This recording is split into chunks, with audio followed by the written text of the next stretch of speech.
conclusion that one useless man is called a disgrace, that two are called a law firm, and that three or more become a Congress. And by God, I have had this Congress.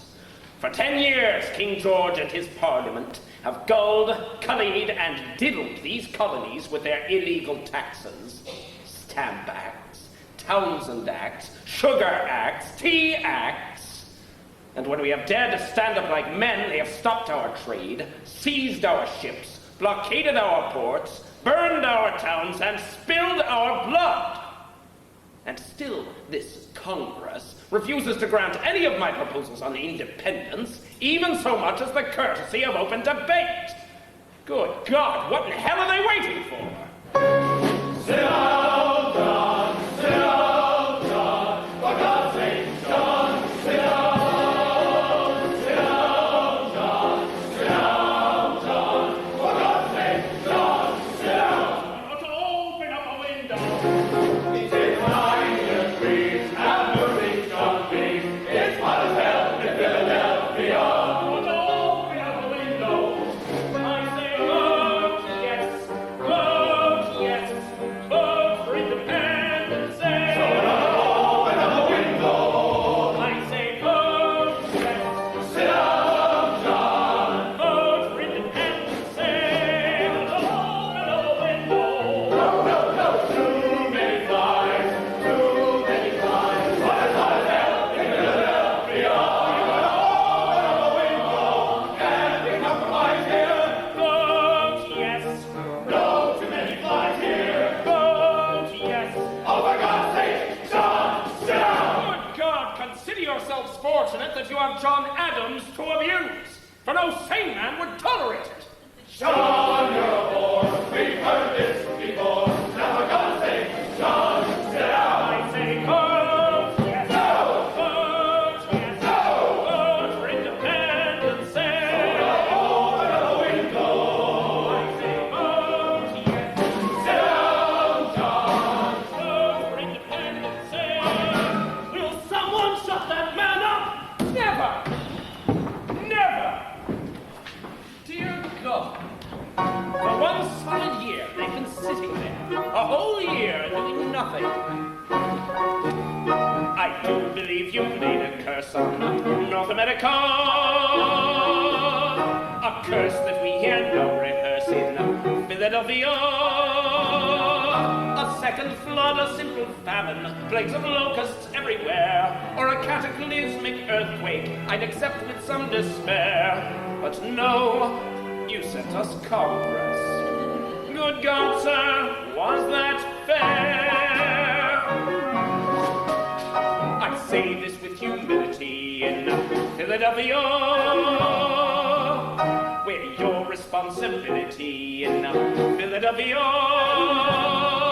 If you don't want to see us hanging on some far-off British hill, if you don't want the voice of independency forever stilled, then God, sir, get thee to it, for Congress never will. You see, we piddle, twiddle, and resolve, not one damn thing to be solved. Piddle, twiddle, and resolve, nothing's ever solved. Conflicted, fuming, a foggy, filthy Philadelphia.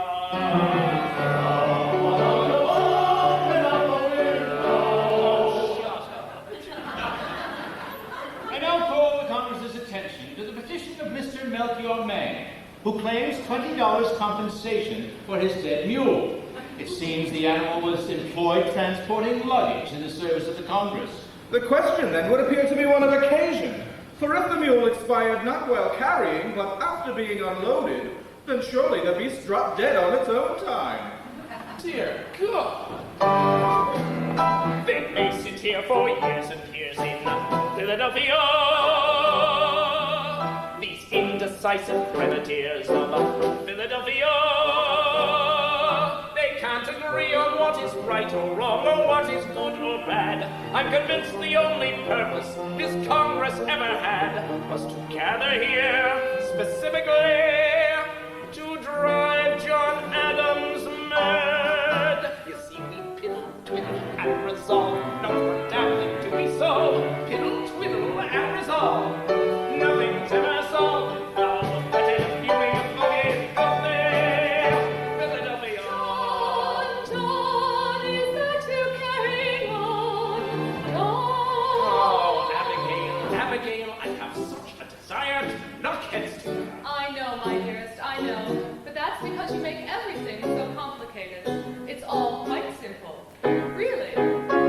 Just tell the Congress to declare independency.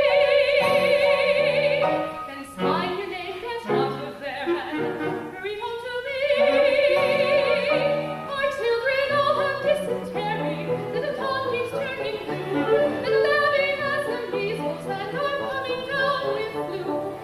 They say we may get smallpox. Madam, what else is new? Abigail, in my last letter I wrote to tell you that the king had collected 12,000 German mercenaries to send against us. I asked you to organize the ladies to make saltpeter for gunpowder. Have you done as I asked?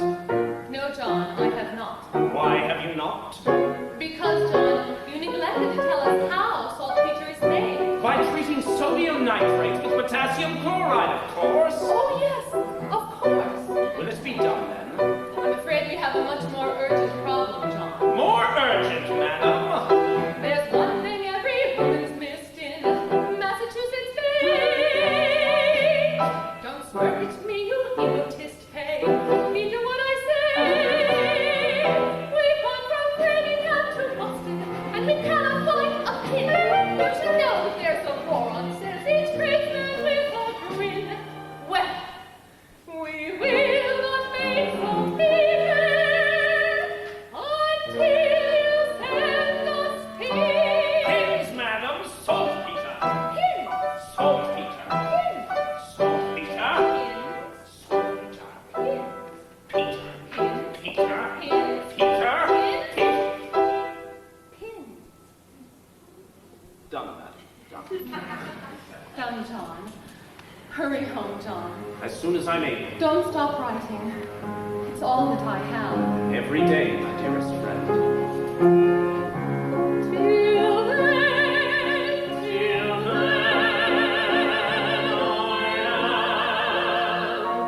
as I ever was, and never shall be.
Right here, John. Being preserved for posterity. Do you like it? It stinks. As ever, the soul of tact. The man's no Botticelli. And the subject's no Venus. Frank, did you hear what I suffered in there? Did you hear? Of course I heard, along with the rest of Philadelphia. Lord, your voice is piercing, John. Well, I wish to heaven my arguments were.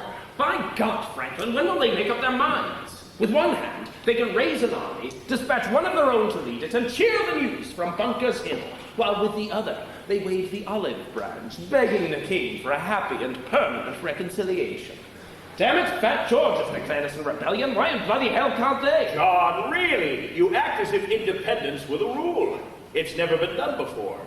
No colony has ever broken from the parent stem in the history of the world. Damn it, Franklin, you make us sound treasonous. Do I? Treason, huh? Treason is a charge invented by winners as an excuse for hanging the losers. I had more to do than to stand here listening to you quote yourself. Well, that was a new one. Damn it, Franklin, we're at war. To defend ourselves, John, nothing more. We expressed our displeasure, the British moved against us, and we in turn have resisted. Now our fellow congressmen are attempting a reconciliation before outright war. Reconciliation, my ass. The people want independence. The people have read Mr. Payne's Common Sense. I doubt the Congress has. John, why don't you give it up? Nobody listens to you. You're obnoxious and disliked. I'm not promoting John Adams. I'm promoting independence. Evidently, they cannot help connecting the two. What are you suggesting? Let someone else in Congress propose. Never! Why? Who'd you have in mind? Well, I don't know. I really haven't given it much thought. You sent for me, Benjamin? Never. Hello, Johnny. Richard, John and I need some advice. It's mine to give, it's yours, you know that. Oh, thank you, Richard. Now, as you know, the cause we both support has come to a complete standstill. Now, why do you suppose that is? Oh, simple. Johnny here is obnoxious and disliked. Yes, that's true. What's the solution, I wonder? Get someone else in Congress to propose. Richard, that's brilliant. Wasn't that brilliant, John? Brilliant. Yes, brilliant. Well, the question remains, who can it be? Now, the man we need must come from a colony already publicly committed to support independence. But at the present time, only Delaware, Massachusetts, and New Hampshire have declared our way. And Virginia. Don't forget Virginia, Benjamin. Richard, I haven't. How could I? But strictly speaking, while Virginia's views on independence are well known, it is true that your delegation here in Congress has never been formally authorized to support the cause. However, if we could think of a Virginian with enough influence to go down there and persuade the House of Burgess... Damn me if I haven't thought of someone! Who? Me! Now, why didn't I think of that? I'll leave tonight. Well, hell, I'll leave immediately if you like. I'll stop off at Stratford just long enough to refresh the missus, and then it's straight to the matter. Virginia, the land that's given us our glorious Commander-in-Chief, George Washington, shall now give the continent its proposal of independence. And where Virginia proposes, the South is bound to go. And where the South goes, the middle colonies go. Men, a salute to Virginia, the mother of American independence. Incredible. We're free and he hasn't even left yet. What makes you so sure you can do it? Ha! My name is Richard Henry Lee, Virginia is my home. My name is Richard Henry Lee, Virginia is my home. And may my horses turn to glue if I can't deliver to you a resolution on independency. For I'm an FFP, the first family in the sovereign colony of Virginia. Yes, I'm an FFP, the oldest family in the oldest colony in America. And may the British burn my land if I can't deliver to your hand a resolution on independency. You see, it's eerily, verily, everywhere a socially, politically, financially, naturally, internally, externally, fraternally, eternally. FFP, the first family in the southern colony of Virginia. And may my wife refuse my bed if I can't deliver, as I said, a resolution on independency. Spoken modestly, God help us. Oh, he will, John, he will. They say that God in heaven is everybody's God. I'll admit that God in heaven is everybody's God. But I tell you, John, with pride, God leans a little on the side of the Lees of old Virginia. Cause it's eerily, verily, everywhere eerily, verily, everywhere. Look out, there's Arthur Lee and Bobby Lee, General Light Horse Harry Lee, Jesse Lee and Willie Lee, And Richard H. that's me. And may my blood stop running blue if I can't deliver up to you a resolution on independency. Yes, sir, right now it's eerily, verily. Come on, boys, join in with me. Eerily, verily. When do you leave? Immediately. Eerily, verily. When do you return? Shortly. Eerily, verily. Long return triumphantly. Eerily, verily. Everywhere immediately. Oh,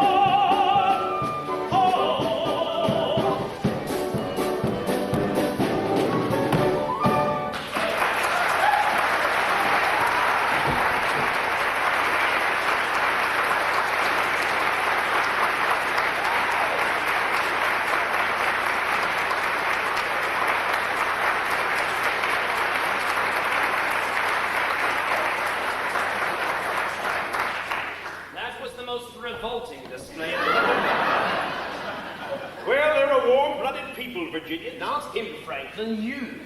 You with your infernal obsession with deviousness. If you'd come out and asked him straight, he'd have been gone a half an hour ago. Cheer up, John. Remember now, diplomacy is the mother's milk of politics.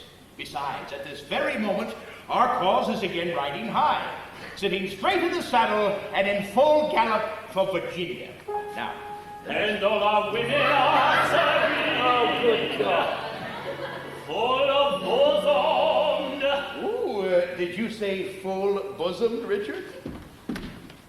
Full bosomed then he, every one a queen. Why is that, Richard? For they are lees, damn it, lees of old Virginia.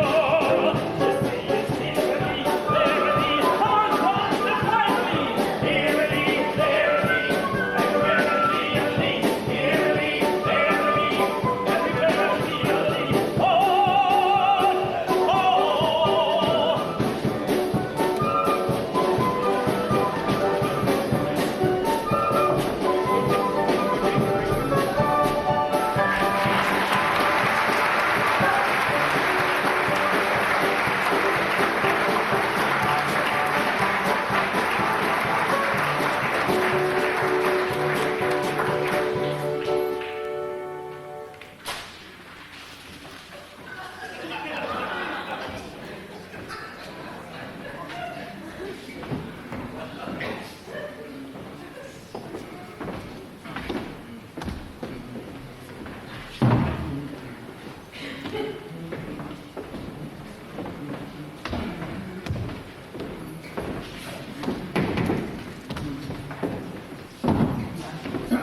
Oh, yes?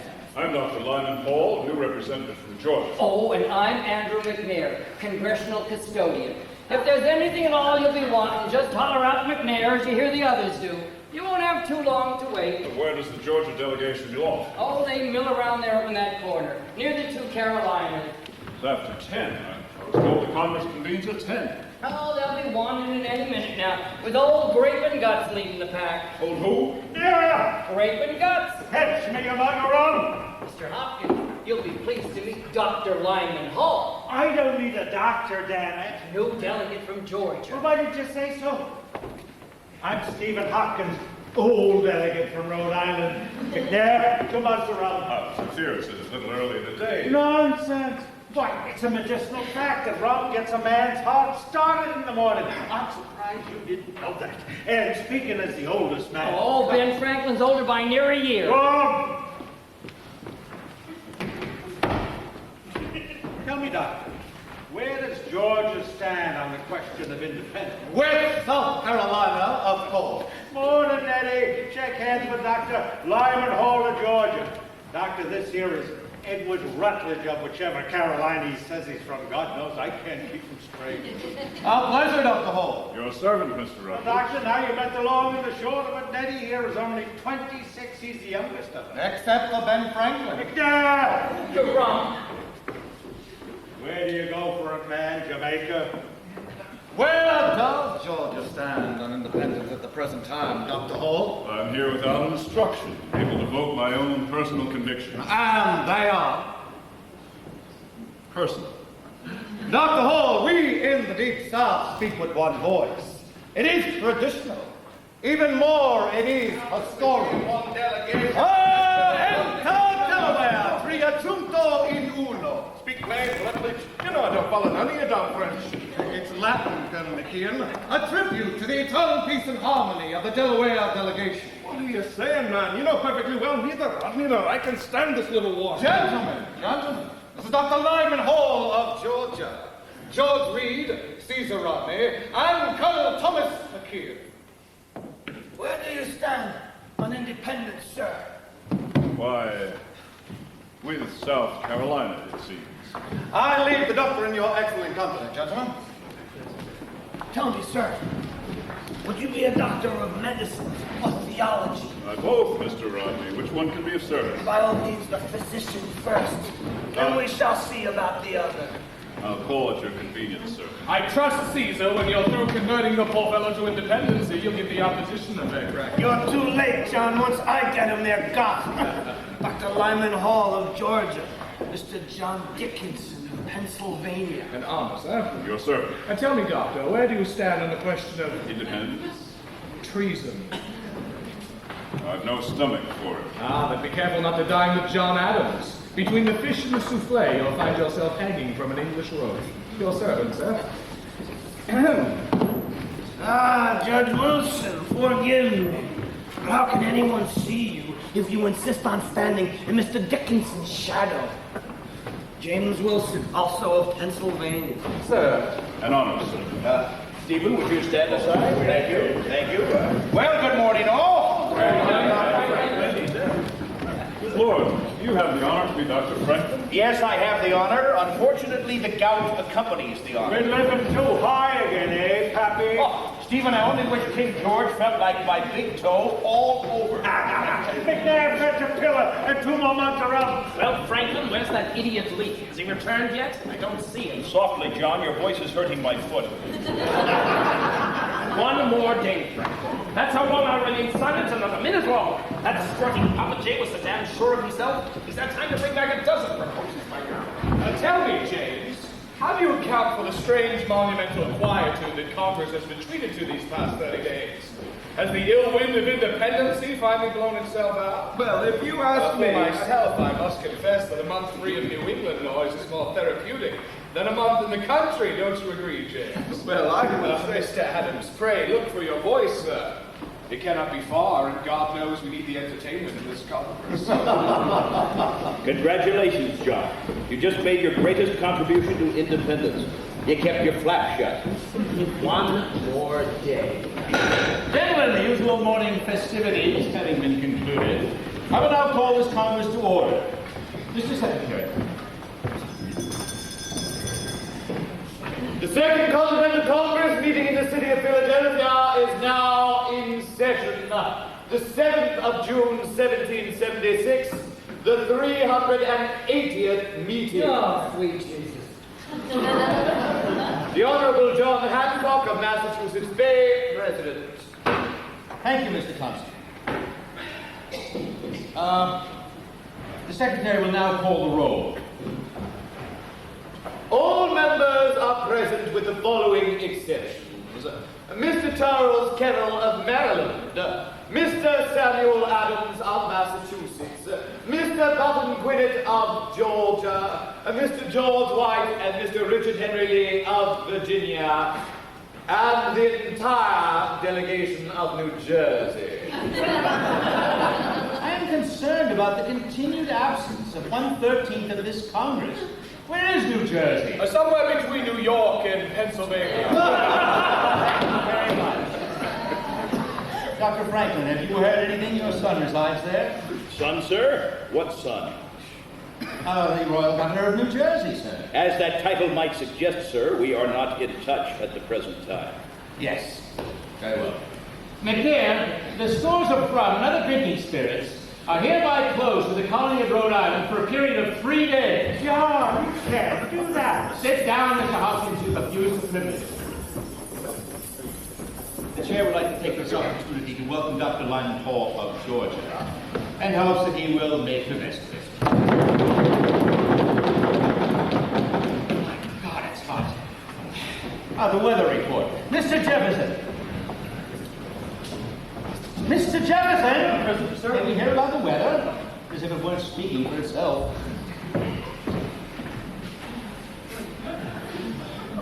87 degrees of temperature. 30.06 inches of mercury. Wind from the southwest for the rest of the day. And tonight I leave for home. On business? Family. Give her a good one for me.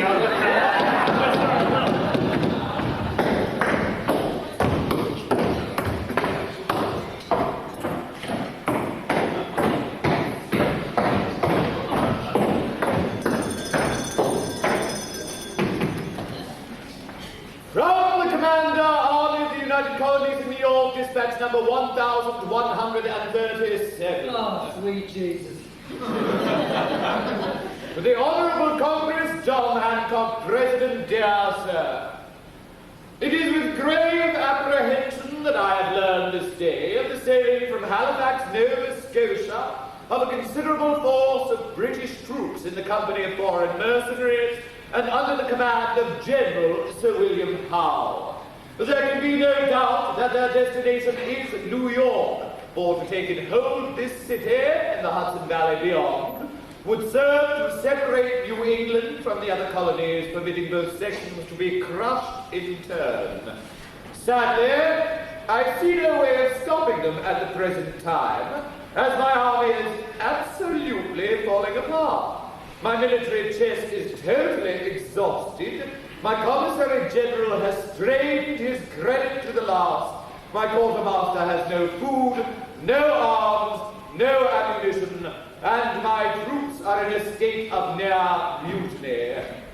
I pray God some relief arrives before the Armada, but fear it will not. Your obedient G. Washington. Mr. President, Colonel King. shall we manage to promote the gloomiest man on the continent to the head of our troops? Those dispatches are the most depressing accumulation of disaster, doom, and despair in the entire annals of military history. And furthermore, Colonel McKean, please. It's too hot. Oh, I suppose so. General Washington will continue to word his reports as he sees fit. And I'm sure with all hope and pray he will find happier thoughts to convey in the near future. Mr. Thompson, are there any resolutions? Dr. Josiah Bartlett of New Hampshire. Thank you. Resolved that for the duration of the present hostilities, the Congress shall discourage every extravagance and dissipation, elaborate funerals, and other expensive diversions, especially all horse racing. Benjamin, I'm back, John. Richard, it's good to see you. Oh, what news, Dickie boy? What news? Lee, is it done? First things first, Tom, where's Tom Jefferson? Tom, your young bride wants to know. What? When's he coming home? I leave tonight. Never mind that. Is it done? Done? Why, certainly. Mr. President, the great sovereign colony of Virginia would like to propose the following resolution. Resolved that these united colonies are, and of a right ought to be, free and independent states, that they are absolved from all allegiance to the British Crown, and that all political connection between them and the state of Great Britain is and ought to be totally dissolved. The resolution has been proposed and seconded. The chair will now entertain debate. Mr. President, Pennsylvania moves, as always, that the question of independence be postponed indefinitely. I second the motion. Judge Wilson, in your desire to be loved, you seem to have forgotten that Pennsylvania cannot second its own motion. No last seconds. You would, you little weasel. The motion to postpone has been moved and seconded. Mr. Secretary? All the motions to postpone indefinitely the resolution of independency or proceed with the debate. All those in favor of debate say yea. All those for postponement say nay. New Hampshire! New Hampshire favors debate and says yay. New Hampshire says yea. Massachusetts! Having borne the brunt of the king's tyranny. Massachusetts now and for all time says yay. Massachusetts says yea. Rhode Island! Mr. Hopkins, where is Rhode Island? Rhode Island's out visiting the necessary. Well, after what Rhode Island's consumed, I can't say I'm surprised. Go on, Mr. Thompson. We'll come back to him. Rhode Island passes.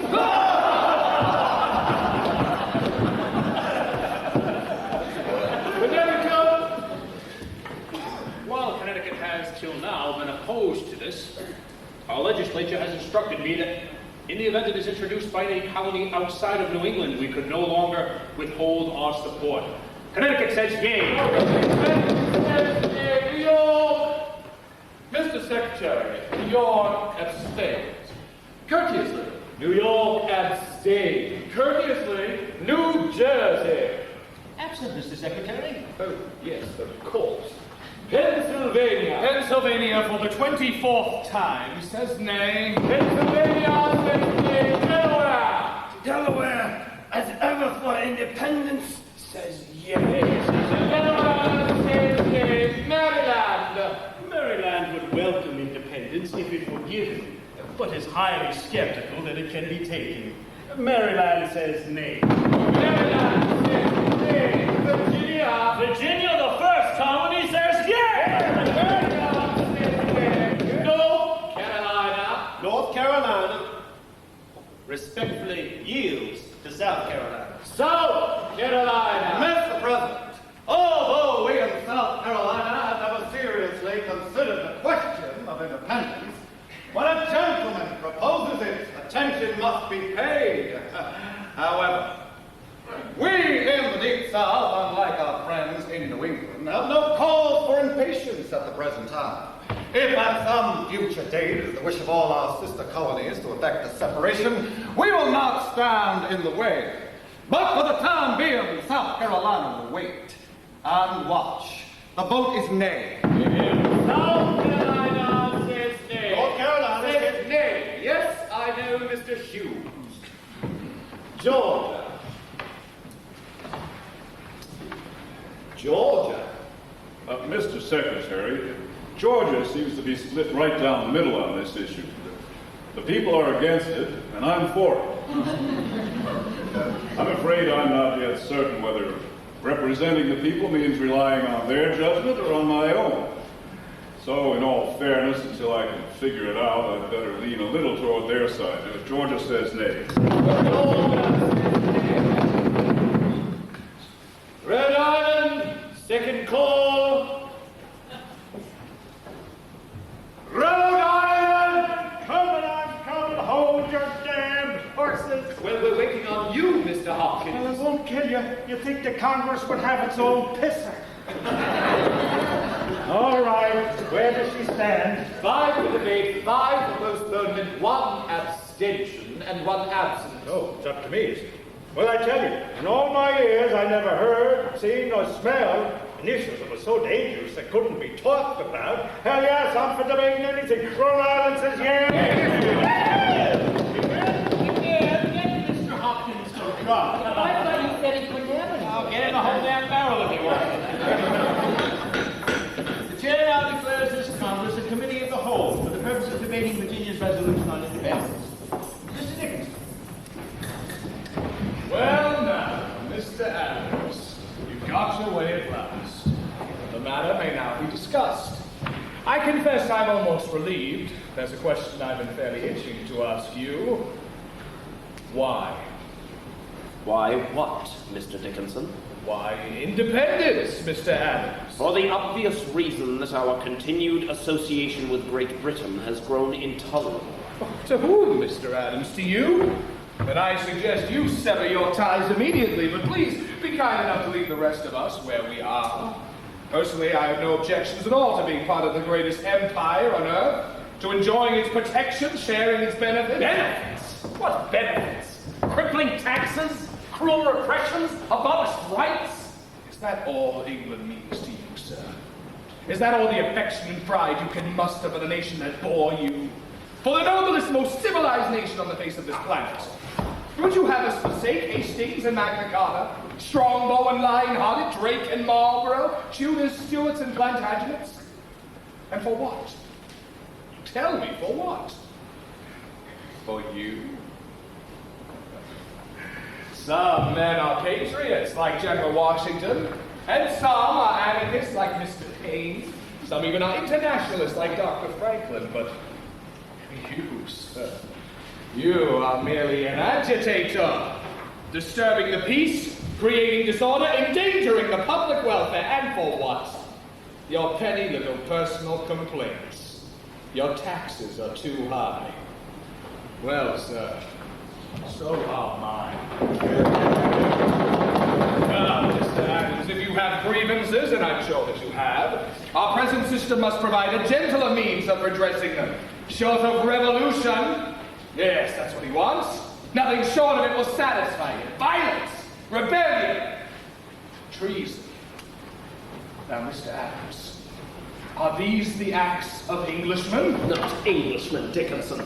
Americans. No, sir. Please, Mr. Dickinson, must you start banging? How's a man to sleep?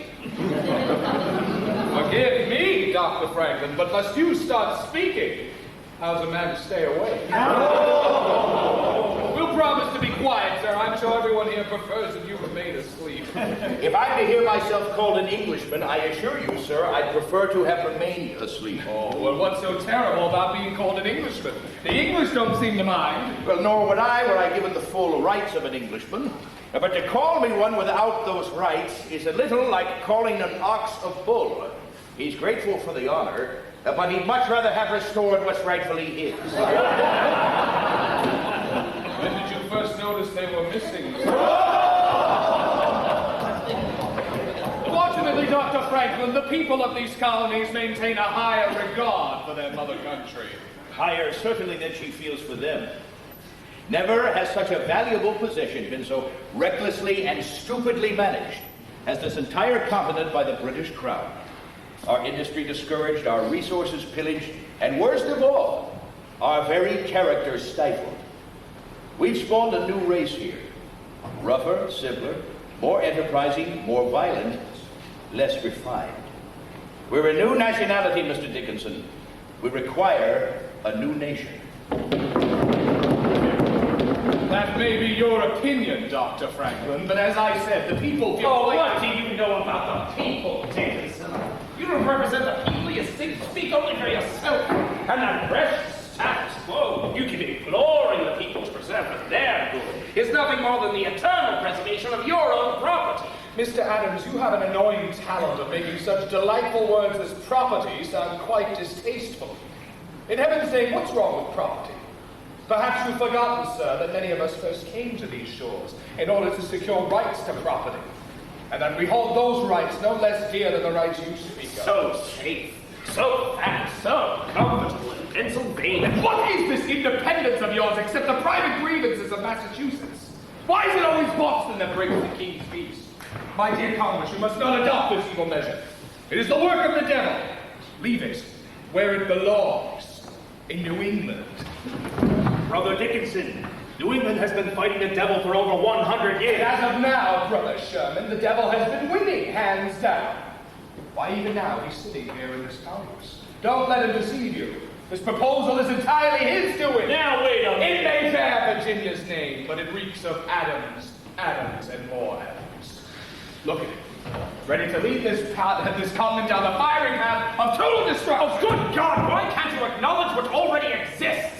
It has been more than a year since Concord and Lexington. Damn it, and we're at war right now. You may be at war. You, Boston, and John Adams. But you will never speak for Pennsylvania. No, for Delaware. Mr. Reed, you represent only 1/3 of Delaware. The sensible third, Mr. Rodney. Down, you little weasel, before I knock you down. And now all three of you. McNair, do something about these damn flies. Yeah, fetch me a rope. Get the flies first. Rope. I only have 2 hands. What's the time? Please, do go on, gentlemen. You're making the only breeze in Philadelphia. Mr. Adams, perhaps you can clear up something for me. After we have achieved independence, who do you propose would govern in South Carolina? The people, of course. Well, which people, sir? The people of South Carolina or the people of Massachusetts? Why don't you admit it, Natty? You're against independence now, and you always will be. You refuse to understand us, gentlemen. We desire independence, yes, for South Carolina. That is our country. And as such, we do not wish it to belong to anyone. Not to England. And not to you. We intend to be one nation, Rutland. A nation of sovereign states, Mr. Adams, united for our mutual protection, but separate for our individual pursuits. That is what we have understood it to be, and that is what we will support, as soon as everyone supports it. There you are, Mr. Adams. You must see that we need time to make certain who we are and where we stand in regard to one another. For if we do not determine the nature of the beast before we set it free, it will end by consuming us all. Oh, for once in your life, Wilson, take a chance. I say the time is now. It may never come again.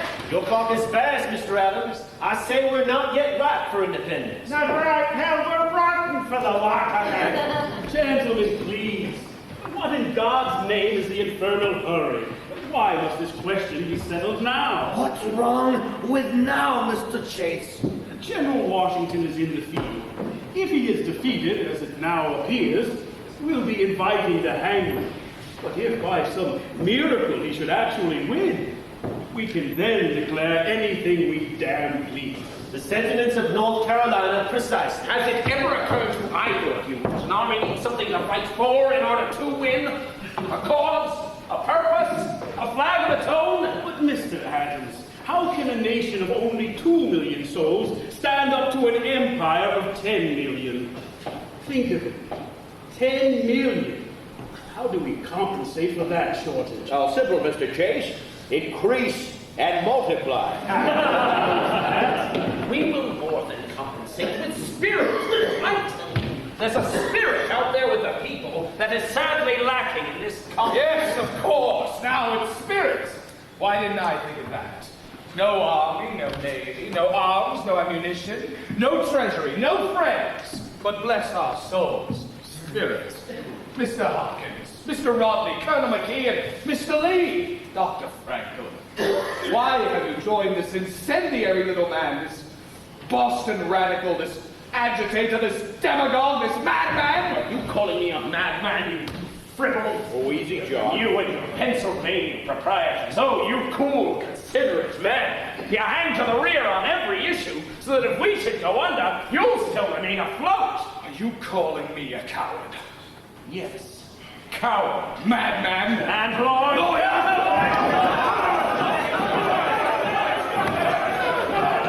Stop it! It's the Congress! Stop it, I say! The enemy is out there! No, Mr. Rodney, the enemy is here. No! I say he's out there! England! England! Closing in! Cutting off our air! There's no time! No air! Thomas! Caesar! Dr. Hall! Colonel McKee. It's the cancer. You should go home. A man should die in his own bed. John. I'm here, Caesar. I leave you a divided Delaware. Forgive me. Take you home now, Caesar.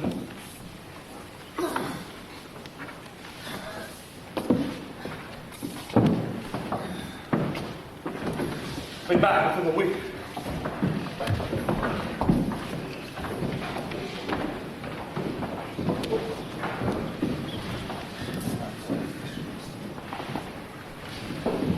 President, South Carolina calls the question. What's that, Mr. Rutledge?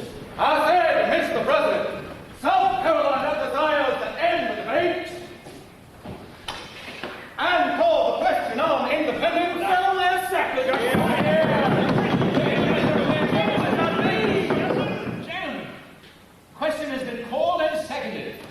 Secretary will record the vote. I am thinking nothing's coming.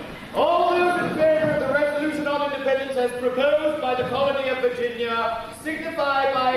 Mr. Secretary, would you kindly read the resolution again, please? Well, I've forgotten it. Oh, come now.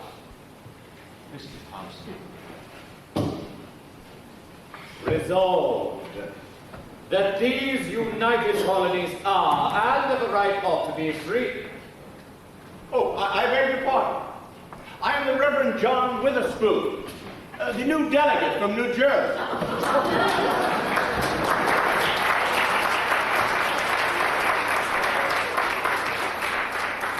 Dr. Franklin, I regret I must be the bearer of unhappy tidings.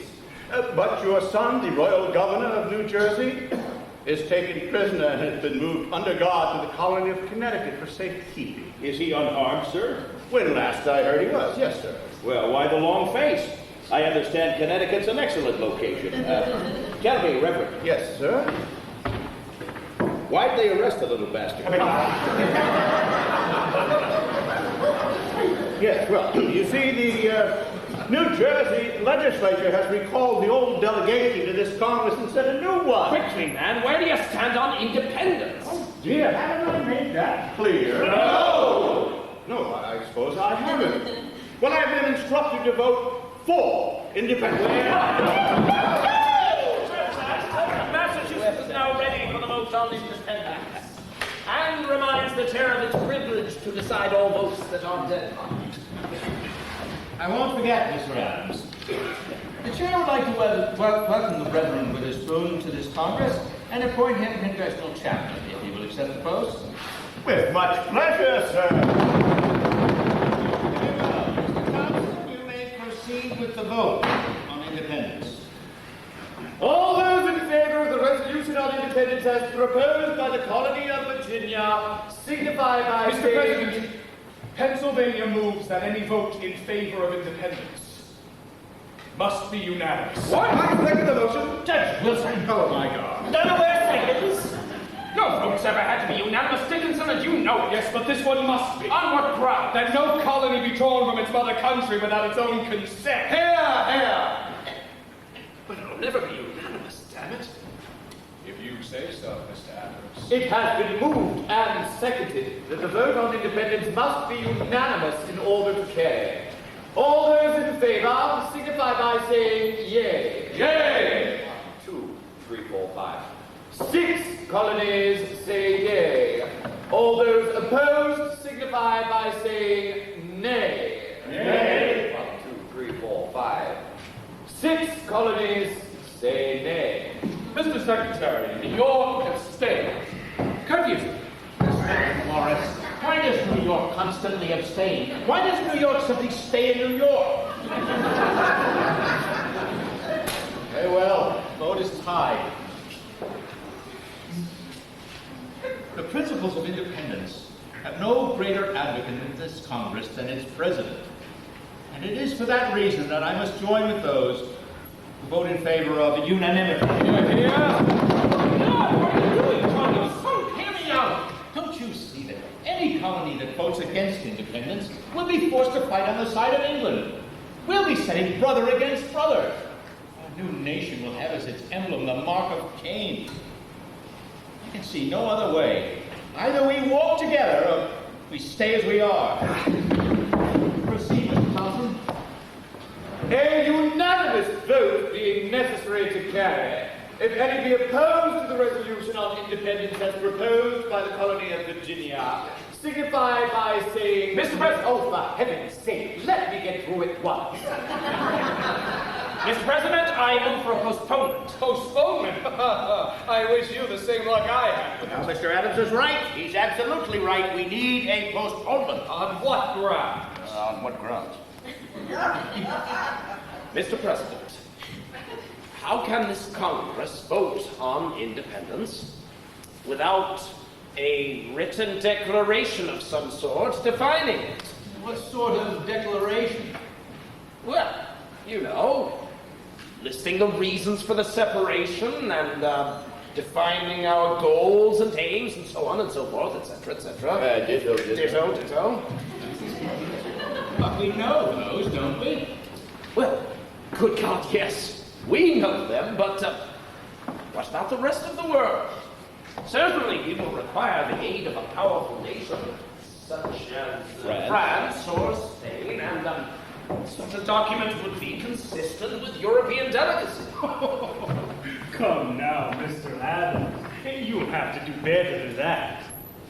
Answer straight. What would be its purpose? Yes. Well, to place before mankind the common sense of the subject, in terms so plain and firm as to command their assent.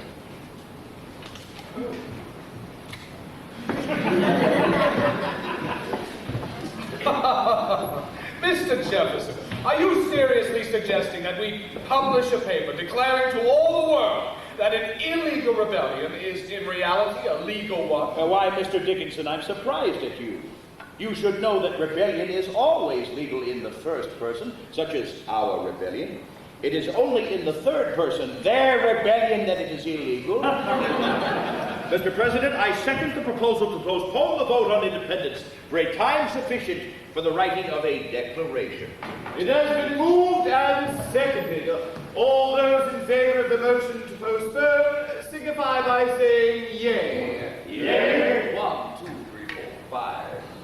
6 colonies say yea. Against? Nay. 1, 2, 3, 4, 5.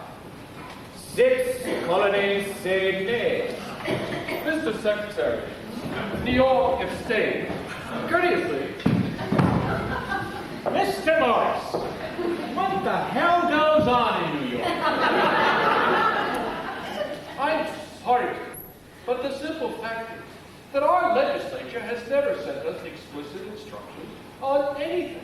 Never? That's impossible. Have you ever been present at a meeting of the New York legislature? They speak very fast and very loud, and nobody pays any attention to anybody else. With the result, nothing ever gets done. I beg the Congress pardon. My sympathies, Mr. Morris. Well, the vote again being tied. The chair votes in favor of postponement. The committee will now be formed to manage the declaration. Said document to be written, debated, and approved by the beginning of July, 3 weeks hence, at which time Virginia's resolution on independence will finally be voted. Is that clear? Yes, sir. The following gentlemen will serve on the committee. Dr. Franklin. Gladly. Mr. Adams. With pleasure.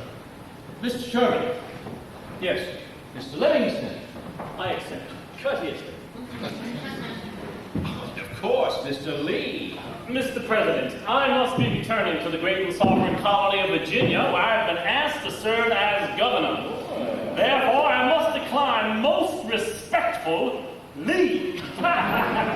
You're excused, Mr. Lee. Well, I suppose we could make a four-man committee. Just a moment, Mr. President. This business requires a Virginian. Therefore, I propose a replacement. Mr. Thomas Jefferson. No, very well, Mr. Adams. Mr. Jefferson will serve. No, I'm going home too, to my wife. Move to adjourn. No, wait. Second. Move. 6 months, sir. See you.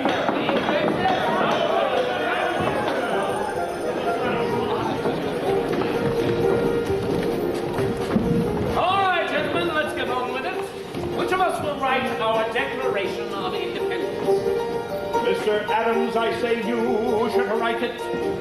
To your legal mind and brilliance we defer. Is that so? Well, if I'm the one to do it, they'll come there with a pencil wit. I'm obnoxious and disliked, you know that, sir. Yes, I know. But I say you should write it, Franklin. Yes, you. Hell no. Yes, you, Dr. Franklin. You.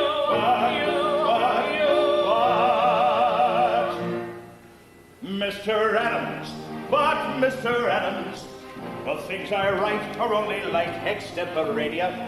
I won't put politics on paper, it's a mania. So I refuse to use the pen in Pennsylvania. Pennsylvania, Pennsylvania. Refuse to use the pen.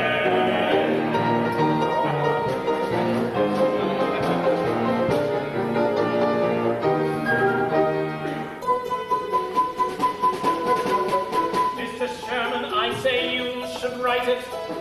You are never controversial, as it were. That is true. Whereas if I'm the one to do it, they'll run their quick to it. I'm obnoxious and disliked, you know that, sir. Yes, I do. But I say you should write it, Roger. Yes, you. Good heavens, no. Yes, you, Roger Sherman.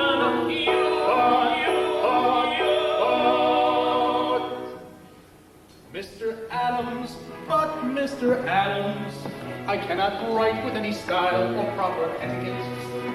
I don't know a participle from a predicate. I am just a simple cobbler from Connecticut. Connecticut, a simple cobbler from me.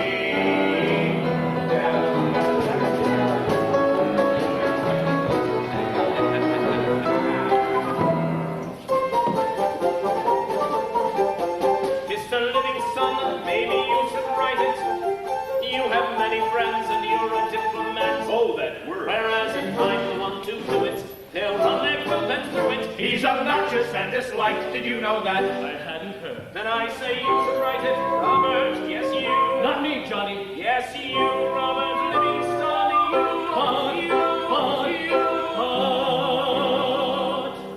Mr. Adams, dear Mr. Adams, I've been presented with a new son by the noble sort, and I'm going home to celebrate in pop a cork with all the Livingstons together back in old New York. New York, New York, Livingston's right about the cork.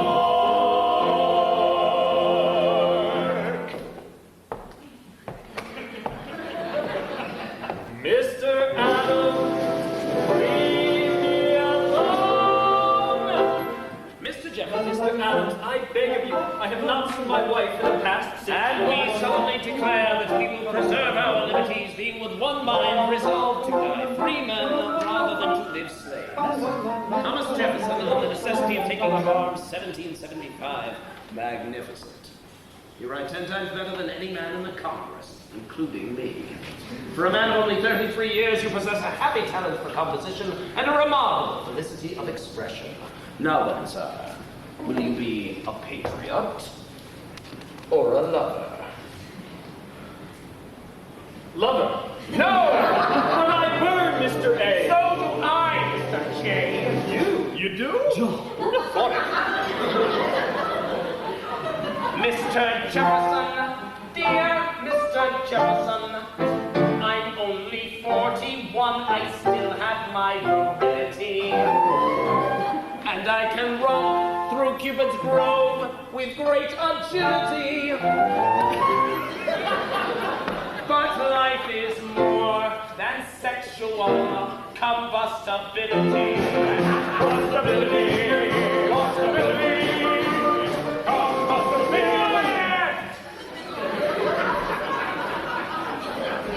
Now you'll write it, Mr. J. Who will make me Mr. A? I. You. Yes. How? By physical force, if necessary. It's your duty, damn it. Mr. Adams, damn you, Mr. Adams. You're obnoxious and disliked, that cannot be denied. Once again you stand between me and my lovely bride. Lovely bride. Oh, Mr. Adams, you are driving me to homicide. Homicide! Homicide! The choice is yours, Mr. Jefferson. Do as you like with it. We may see murder,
God damn it, man.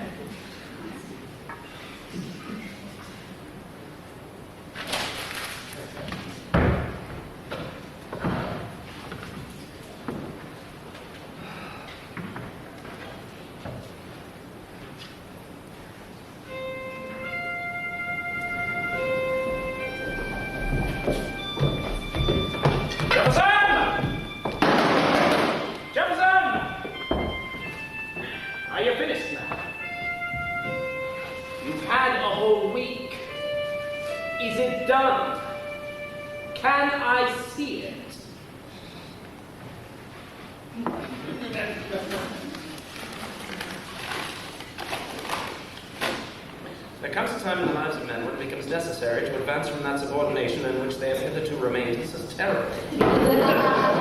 Where's the rest of it?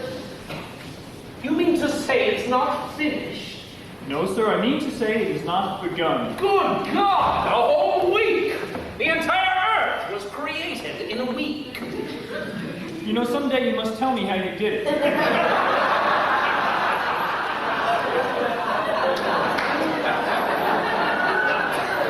Disgusting. Look at him, Franklin. Virginia's most famous love. Virginia abstained. Oh, get out of the dump. Come on, we'll light up, promise you. Now, get back to work. Franklin, tell him to get to work. He's asleep. Oh, hello. And whose little girl are you? John, who is she? His wife, I think. Now, what makes you think so? Because I sent for her. You what? Well, it simply occurred to me that the sooner his problem was solved, the sooner ours. Good thinking, John, good thinking. Madam, may I present myself? John Adams. Adams. John Adams. John. Go and Dr. Franklin, inventor of the stove. Jefferson, will you kindly present me to your wife? She is your wife, isn't she? Of course she is. Look how they fit. Well, come along now, John. Come along. Come along? Where? There's work to be done. Obviously. You don't mean it. You're not going to...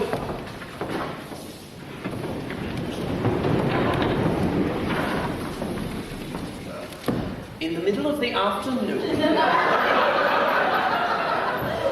Not everyone comes from Boston, John.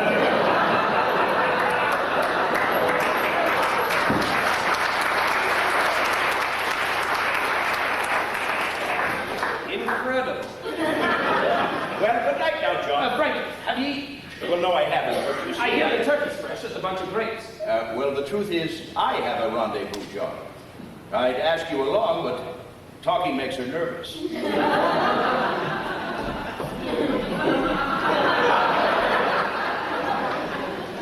Incredible. Oh, Abigail. I'm very lonely, Abigail.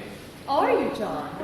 Then as long as you were sending for wives, why didn't you send for your own? Don't be unreasonable, Abigail. Now I'm unreasonable. You must add that to your list.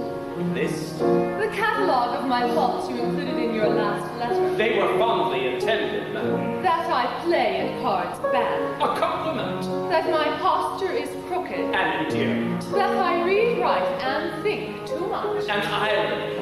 That I am pigeon-toed. Ah, well, there you have the Abby. I'm afraid you are. Come to Philadelphia, Abigail.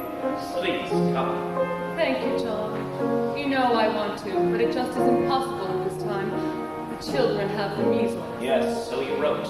Tom, little Abby. Only now it's Quincy and Charles. And it appears the farm here in Braintree is failing, John. The chickens and the geese have all died, and the apples never survived the late frost. How do you suppose she managed to get away? The winters are softer in Virginia. They're women, John. Fit for Virginians, madam, but pale, puny things next to New England girls. John, I thank you for that. How goes it with you, Abigail? Not well, John. Not at all well. I live like a nun in a cloister, solitary, celibate. I hate it.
doing here? I thought you'd be up there, cracking the whip.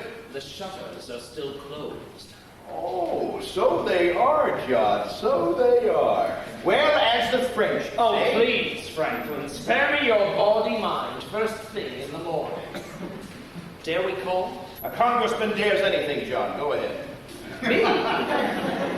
Well, your voice is more piercing.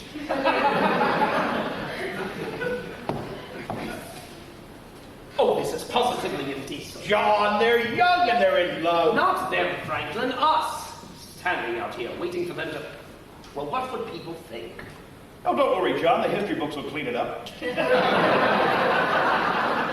Well, it won't matter. I won't be in the history books anyway. Only you.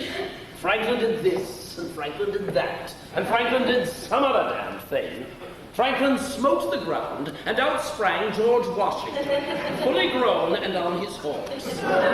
Franklin then electrified them with his miraculous lightning rod, and the three of them, Franklin, Washington, and the horse, conducted the entire revolution all by themselves.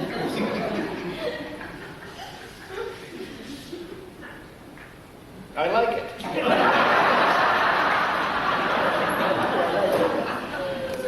Oh, John, look at her. Just look at her. I am. Why, she's even more magnificent than I remember. Of course, we didn't see much of her front last night. Good morrow, madam. Is it the habit in Philadelphia for strangers to shout at ladies from the street? Well, not at all, madam, but And for men of your age, it is not only unseemly, it is unsightly. Excuse me, madam, but we met last evening. I spoke to no one last evening. Indeed, you did not, madam, but nevertheless, we did present ourselves.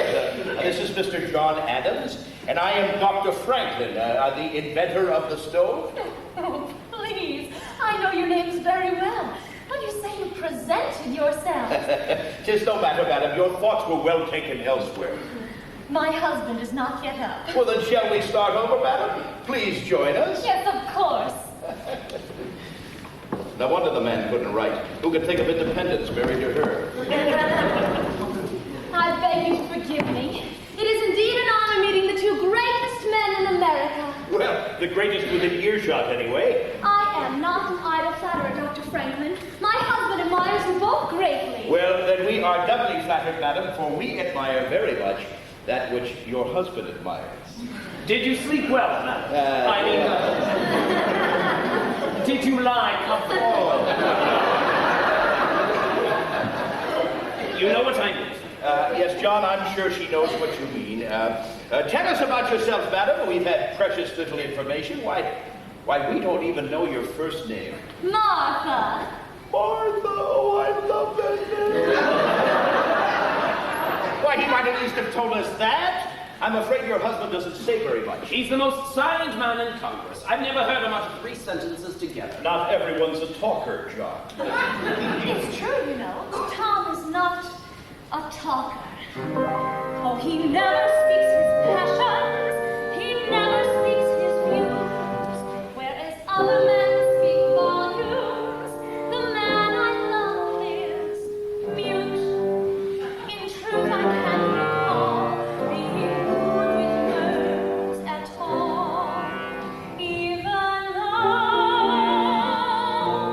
Go on. Yes, tell us, how did he win you? And how does he hold on to a bounty such as you? So you notice that Tom is a man of many accomplishments. Author, lawyer, gardener, architect, statesman, and still one more that I hesitate to mention. Oh, don't hesitate, madam. Please, don't hesitate. Yes, tell us. What else can that red-headed tombstone do, eh? He plays the violin. He tucks it right under his chin.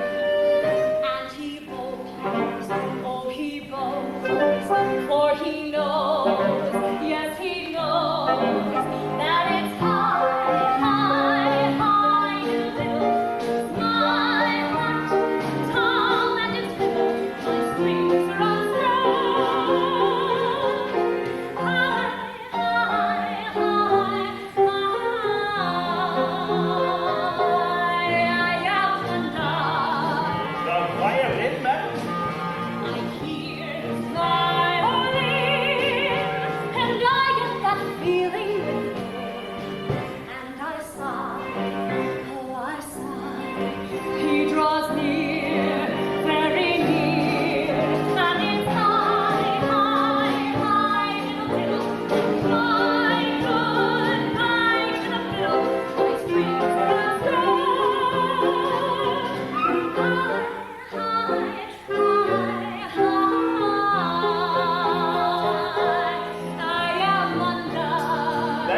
Sir John, we're taking up the violin. Very well, madam. You've got us playing the violin. What happens next? Next? Why, Mr. Adams. Yes, what does Tom do next? Why, just what you'd expect. We dance! Dance? Incredible! Who's playing the violin? Oh, John, really?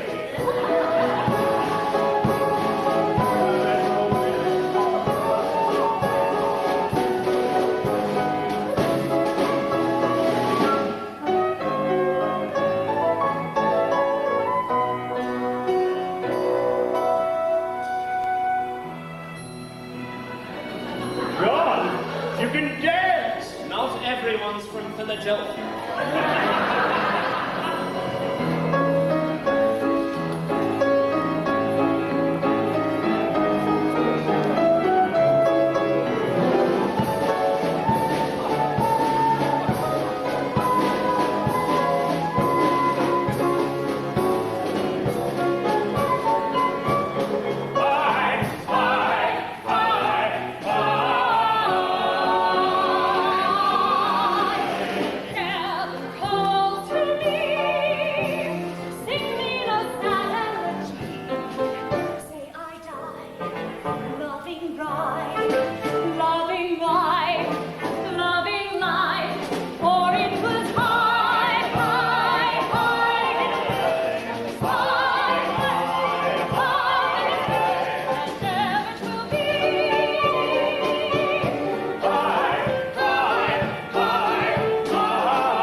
Dear Mr. Adams, I am taking my wife back to bed. Kindly go away. You're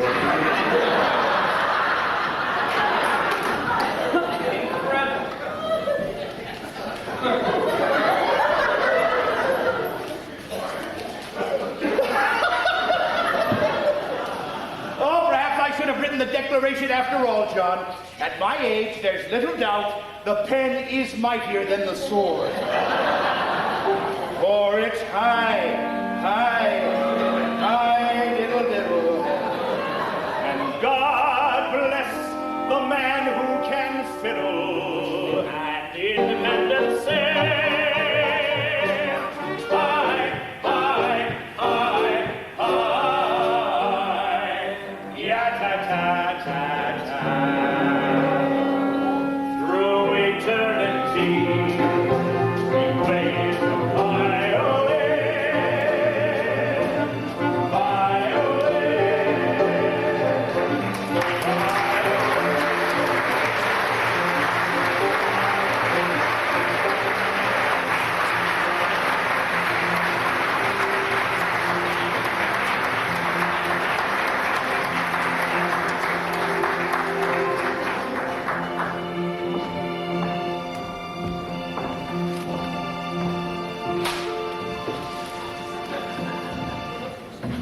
And what follows is a complete and up-to-date list of all the committees of this Congress now sitting, about to sit, or just having sat. A committee formed to investigate a complaint made against the quality of yeast manufactured at Mr.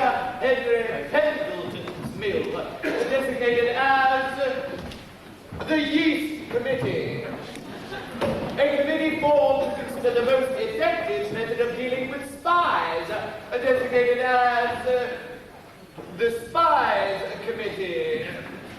A committee formed to think, perhaps to do, but in any case to gather, to meet, to confer, to talk, and perhaps even to resolve that each rifle regiment be allowed at least one drum and one pipe attached to each company, designated as the Drum and Fife Committee. Ah, look at it, Doctor. Democracy. What Plato called a charming form of government full of variety and disorder. I never knew Plato had been to Philadelphia. Here, open that damn window. I want to show you some cards I've gone and had printed up that ought to save everybody here a whole lot of time and effort. Consider the epidemic of bad disposition that's been going around lately. Here, sir.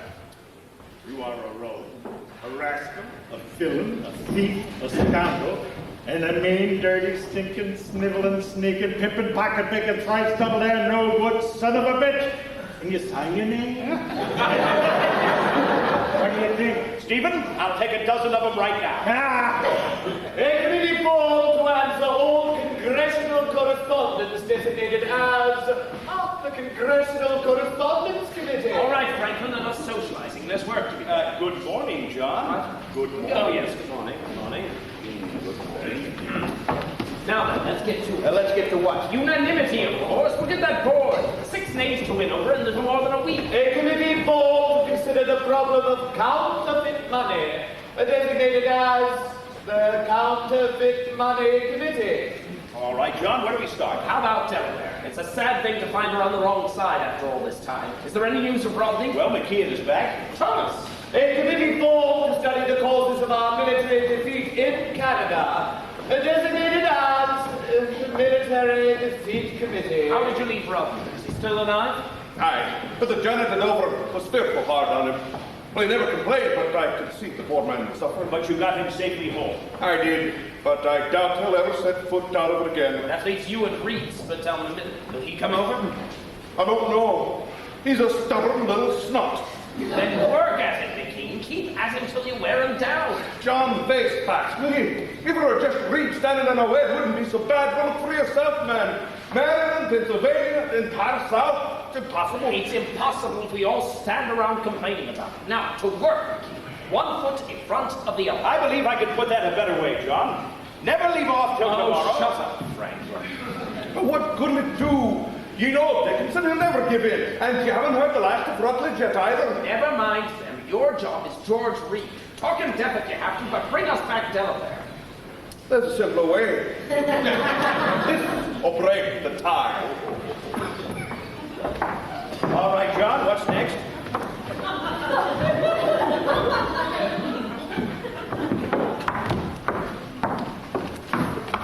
A committee formed to keep secrets, designated as the Secrets Committee. Pennsylvania and Maryland. Now, I suggest you try to put your own house in order while I take a crack at old Bacon. Mr. Chase. Mr. Wilson, may I have a word? How about it, Chase? When are you coming to your senses? Please, Mr. Adams, not while I'm eating. Mr. Wilson, it's time to assert yourself, sir. When you were a judge, how in hell did you ever make a decision?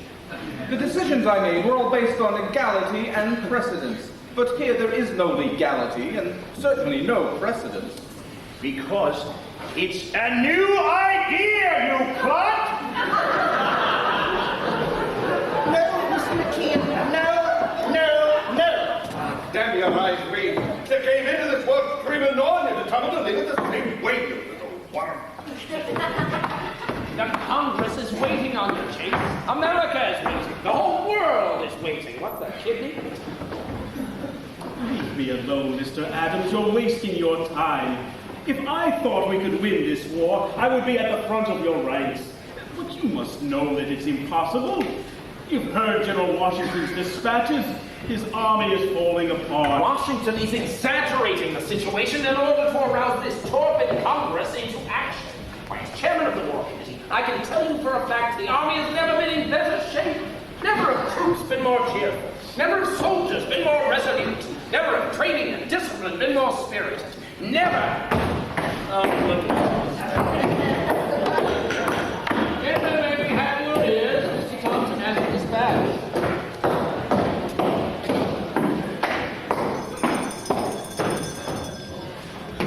From the Command Army of the United Colonies in New York, dispatch number 1100. 157 to the Honorable Congress, John Hancock, President, dear sir. It is with the utmost despair that I must report to you the confusion and disorder that reign in every department. The Continental soldier is as nothing ever seen in this or any other century. He is a miscreant, ignorant of hygiene, destructive, disorderly, and totally disrespectful of rank. Only this last is understandable, as there is an incredible reek of stupidity amongst the officers. The situation is most desperate at the New Jersey training ground in New Brunswick, where every able-bodied whore in the colonies has assembled. There are constant reports of drunkenness, desertion, foul language, naked bathing in the Raritan River, and an epidemic of the French disease. I have declared the town off limits to all military personnel, with the exception of officers.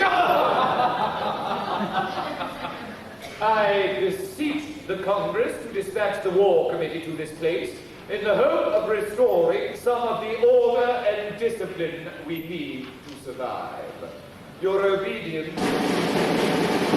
G. Washington. The man could depress a hyena. Well, Mr. Adams, you're chairman of the War Committee. Do you feel up to whoring, drinking, deserting, and New Brunswick? Whoa. There must be some mistake. You see, I have an aunt who lives in New Brunswick. You must tell her to keep up the good work. Come, Mr. Adams, you must see that it's hopeless. Let us recall General Washington and disband the Continental Army before we're overwhelmed. Oh, yes, the English would like that, wouldn't they? Why don't you ask them yourself, sir? They ought to be here any minute. And when they hang you, Mr. Adams, I hope you'll put in a good word for the rest of us. Face facts, Mr. Adams. A handful of drunk and disorderly recruits against the entire British Army. The finest musketmen on earth. How can we win? How can we even hope to survive? Answer me straight, Chase. If you thought we could beat the Redcoats, would Maryland say yea to independence? Well, I suppose... No supposing, Chase. Would you or wouldn't you? Very well, Mr. Adams. Yes, we would. Then come with me to New Brunswick and see for yourself. John, are you mad? You heard what Washington said. It's a shambles up there. Johnny, Colonel McKee, wait, Colonel. What do you say, Chase? Go ahead, Sam. It sounds lively as hell up there. All right, why not? And maybe it will be John Adams who comes to his senses. Mr. President, the War Committee will heed General Washington's request. A party consisting of Mr. Chase, Dr. Franklin, and myself will leave immediately. Is that satisfactory with you, Dr. Franklin? Wake up, Franklin! You're going to New Brunswick. Like hell I am. What for? The whoring and the drinking.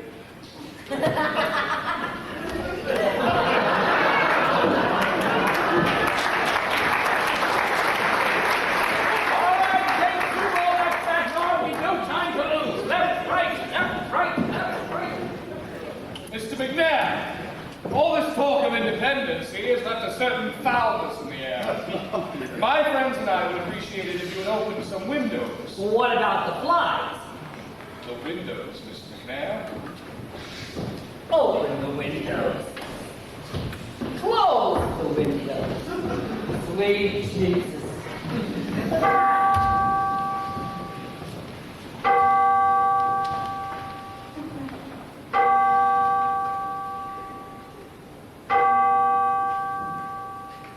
Oh, say, do you see what I see? Congress sitting here in sweet serenity. I could cheer the reasons clear. For the first time in a year, Adams isn't here. And look,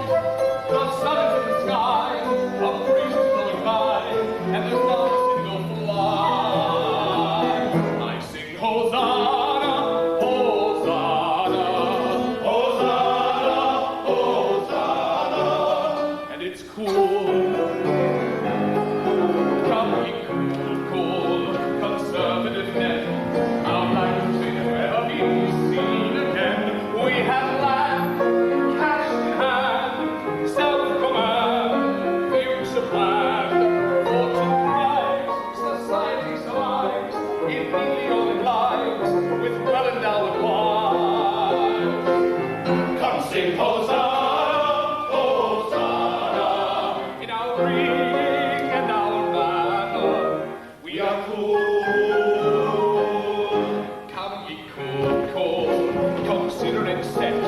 We'll dance together to the same minuet. To the right, ever to the right, never to the left, forever to the right. Let our creed be never to exceed regulated speed, no matter what we need. Come sing Hosanna, Hosanna, emblazoned on our banner is He born.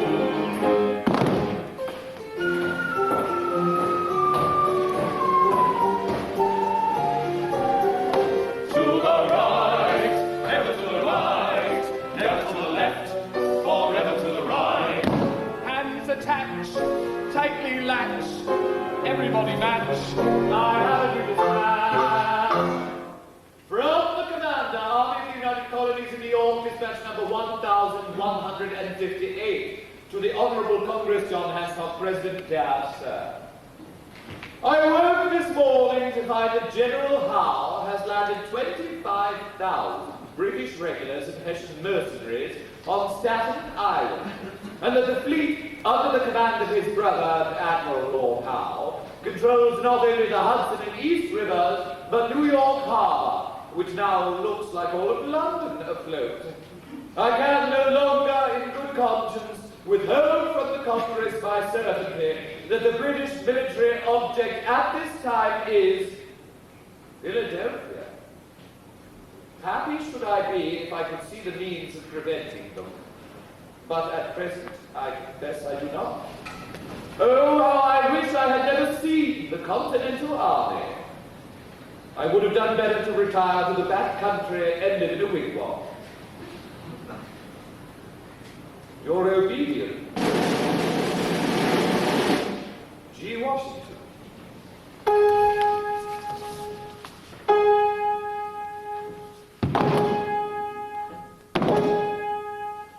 What we do rationally.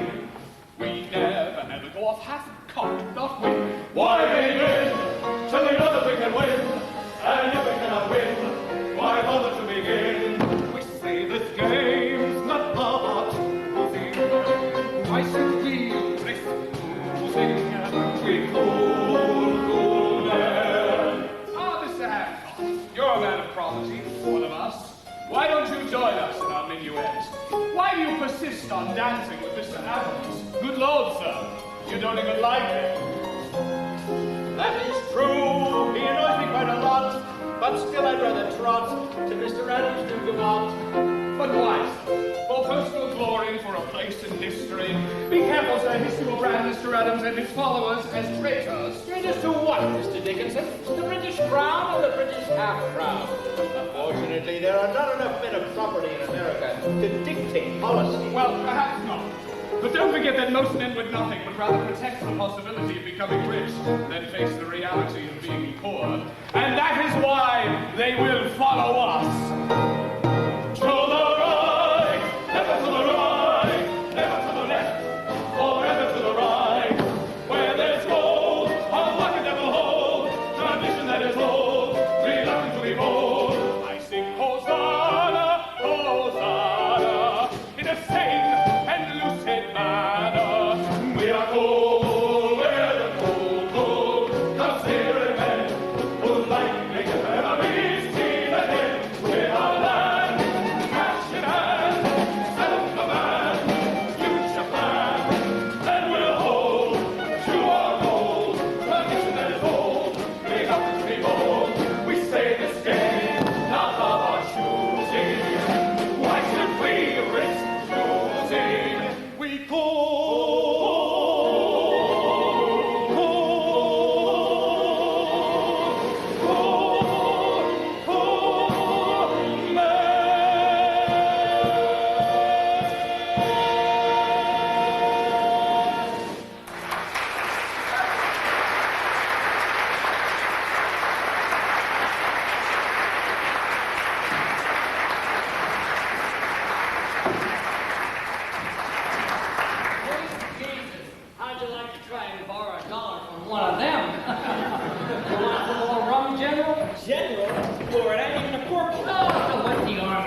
And what's it like out there, General? You probably know more than me. Sitting in here? Sweet Jesus, this is the last place to know what's going on. My boy's aiming to join up. What you talking about? You're in the Congress, he don't have to join up. What's that got to do with it? Oh, you don't see them rushing off to get killed, do you? But they're great ones for sending others, I can tell you that. Who sits here? Oh, Caesar Rodney in Delaware. Where are you from, General? Watertown. Where's that? Massachusetts. Oh, then you belong over here. But be careful of this chair. There's something about it makes a man awful noisy. You seen any fighting? Oh, I sure did. I seen my two best friends get shot dead on the very same day. Right on the village green it was, too. And when they didn't come home for supper, well, their mamas went down the hill looking for them. Miss Lowell, well, she found Timothy right off.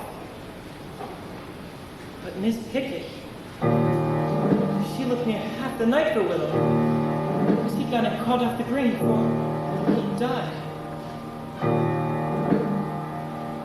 Mama, hey mama, come look upon me.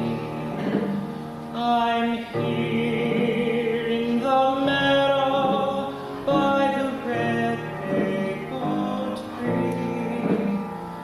Mama, hey mama, look sharp, here I be.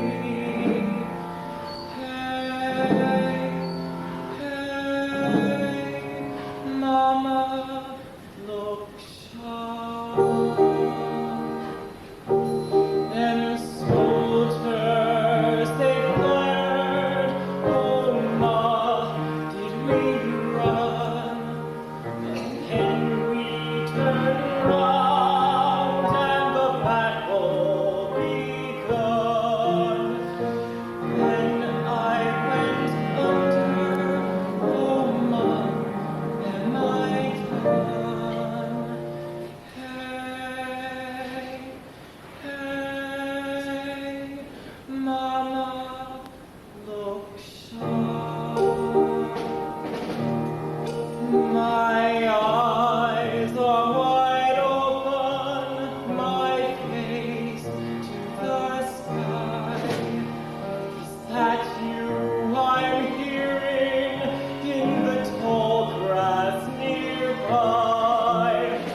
Mama, come find me before I do die. Hey, mama, look sharp. I'll close your eyes, my lily, and eyes that cannot see, and I'll bury my lily beneath the maple tree, and never again will you whisper to me.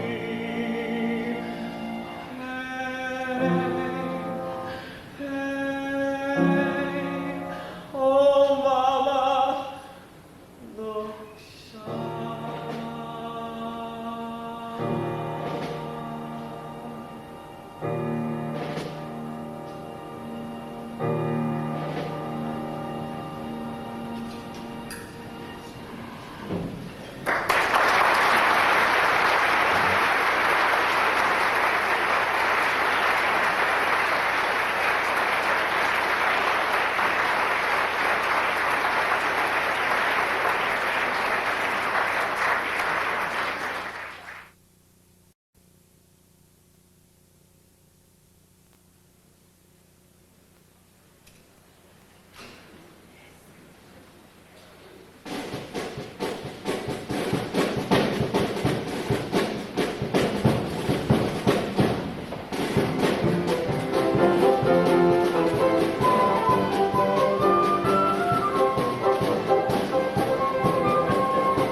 North America in General Congress assembled. When the course of human events becomes necessary for one people to dissolve the political bands which have connected them with another, and to assume among the powers of the earth the separate and equal station to which the laws of nature and of nature's God entitle them, a decent respect to the opinions of mankind requires that they should declare the causes which impel them to the separation. We hold these truths to be self-evident, that all men are created equal, that they are endowed by their Creator. Jefferson, we're back. We're back, and we've got Maryland. That is, we will, as soon as Chase finishes telling the Maryland Assembly about what we saw in New Brunswick. He's in Annapolis right now describing a ragtag collection of provincial militiamen who couldn't train together, drill together, or march together. But when a flock of ducks flew by and they saw their first dinner in 3 full days, sweet Jesus, could they shoot together? It was a slaughter. They're reading the Declaration. What? How far have they gone? To render the military independent of and superior to the civil power. Military independent of and superior to the civil power. Well, there's nothing to worry about. It's a masterpiece. I'm to be congratulated. You? For making him write it, of course. Oh, yes, of course. It's a masterpiece, I say. They will cheer every word, every letter. I wish I felt that way. I believe I can put it better. Now then attend, as friend to friend, our Declaration Committee. For us I see immortality in Philadelphia City.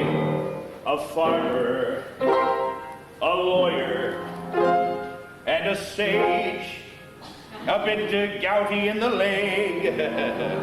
You know it's quite bizarre to think that here we are, playing midwives too, and egg. Egg? What's egg? America, the birth of a new nation. If only we could be sure of what kind of a bird it's going to be. Tom has a point. What sort of bird should we pick as the symbol of our new America? The eagle. The dove. The turkey. The eagle. The dove. The eagle. The eagle. The turkey. The eagle is a majestic bird. The eagle is a scavenger, a thief, and a coward. A symbol of over 10 centuries of European mischief. And the turkey. Oh, the turkey is the truly noble bird, John. A Native American. Source of sustenance of our original settlers. An incredibly brave fellow who would not flinch at attacking a whole regiment of Englishmen single-handedly. Therefore, the national bird of America is going to be... The eagle. The eagle. They're waiting for the chirp, chirp, chirp of an eaglet being born. Waiting for the chirp, chirp, chirp on this humid Monday morning in this congressional incubator. God knows that temperature's hot enough to hatch a stone, let alone an egg. We're waiting for the scratch, scratch, scratch of that tiny little fellow. Waiting for the egg to hatch on this humid Monday morning in this congressional incubator. God knows the temperature's hot enough to hatch a stone, but will it hatch an egg? The Declaration is a triumph. A triumph, I tell you. If I was ever sure of anything, I'm sure of that. A triumph. And if it's not, we still have 4 days left to think of something else. Right. The eagle's going to crack the shell of the egg that England laid. Yes, sir, we can tell on this humid Monday morning in this congressional incubator. And just as Tom here has written, though the shell may belong to Great Britain, the eagle inside belongs to us. And just as Tom here has written, we say to hell with Great Britain, the eagle inside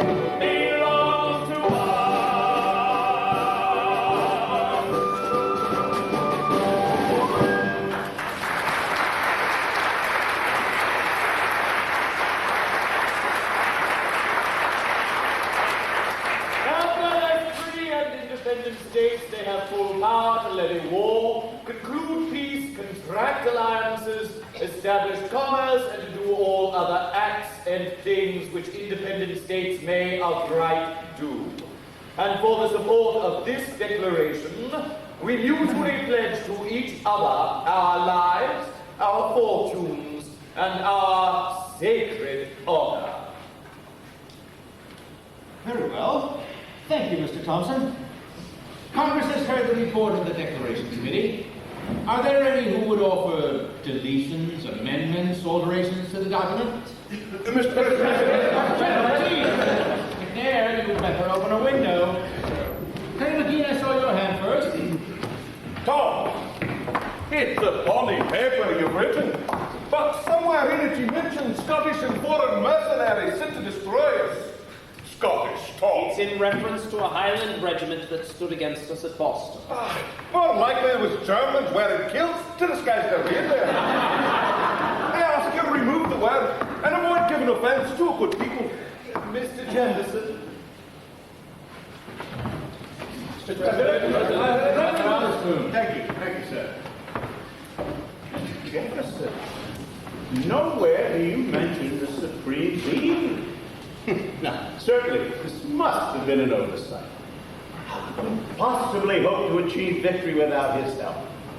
Therefore, sir, I humbly suggest the following addition to your last sentence. With a firm reliance on the protection of divine providence.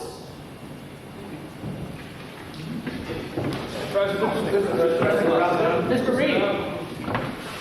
Among your charges against the king, Mr. Jefferson, you accuse him of depriving us of the benefits of trial by jury. This is untrue, sir. In Delaware, we have always had trial by jury. In Massachusetts, we have not. Oh. Well, then I suggest that the words, in many cases, be added. Mr. Jefferson.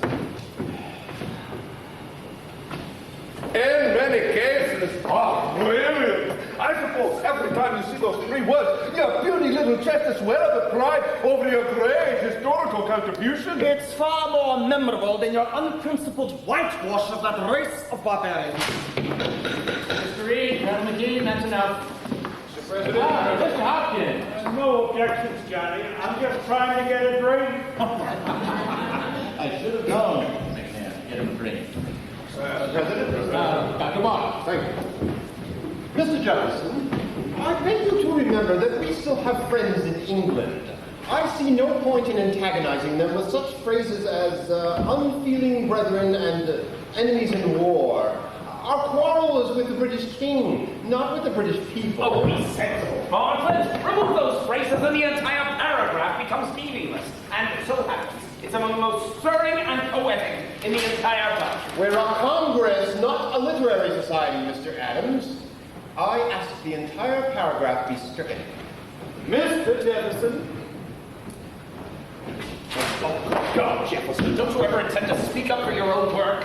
I had hoped that the work would speak for itself. Mr. Hancock. What is it, McNair? I can't say I'm so very fond of the United States of America as the name for I don't give a damn what you're fond of. You're not a member of this Congress. Mr. Sherman. Brother Jefferson, I noted two distinct and direct references to the British Parliament in your declaration. Do you think it's wise to alienate that august body in light of our contention that they never had any direct authority over us anyway? This is a revolution, damn it! We're going to have to offend somebody. John, you're going to give yourself an attack of apoplexy if you're not careful. Have you heard what they're doing to us? Have you heard? Yes, I've heard. And so far, it's only been our friends. Can you imagine what our enemies will do? The word Parliament will be removed wherever it occurs. They won't be satisfied until they remove one of the F's from Jefferson's name. Courage, John. It won't last much longer. Mr. President. Mr. Jefferson, I have very little interest in your little paper, sir. And I'm sure we've all but heard the last of it. But I am curious about one thing. Why do you refer to King George as a tyrant? Because he is a tyrant. I remind you, sir, that this tyrant is still your king. When a king becomes a tyrant, he thereby breaks the contract binding his subjects to him. How so? By taking away their rights. Rights that came from him in the first place. All except one. The right to be free comes from nature. And are we not free, Mr. Jefferson? Homes entered without warrant. Citizens arrested without charge. And in many places, free assembly itself denied. Well, no one approves of such things, sir, but these are dangerous times. Oh, take care, Mr. Dickinson, take care. Those who would sacrifice their liberty in order to obtain a little temporary safety deserve neither liberty nor safety. Mr. Wilson, do we in Pennsylvania consider King George a tyrant? Well, I don't know. No, we don't. He's not a tyrant in Pennsylvania. There you are, Mr. Jefferson. Your declaration does not speak for us all. I demand the word tyrant be removed. Just a moment, Mr. Thompson. I do not consent. The king is a tyrant whether we say so or not. We might as well say so. But I have already scratched it out. Then scratch it back in. Put it back, Mr. Thompson. The king will remain a tyrant. Mr. Hughes. Mr. Jefferson, nowhere have you mentioned deep-sea fishing. How long is this piddling to go on? We've been sitting here for 3 full days. We have endured, by my count, 85 separate changes and the removal of close to 400 words. Now, would you whip it and beat it till you break its spirit? I tell you, this document is a masterful expression of the American mind. If there are no more changes, then I can assume that the report of the declaration... Just a moment, Mr. President. Look out. I wonder if we can prevail upon Mr. Thompson to read a small part of Mr. Jefferson's declaration. The one beginning, he has waged cruel war. Please, Mr. Thompson. He has affected his combined, his abdicate, his plunder, his strayed, his excited, his incited, his waged cruel war. Oh, here it is.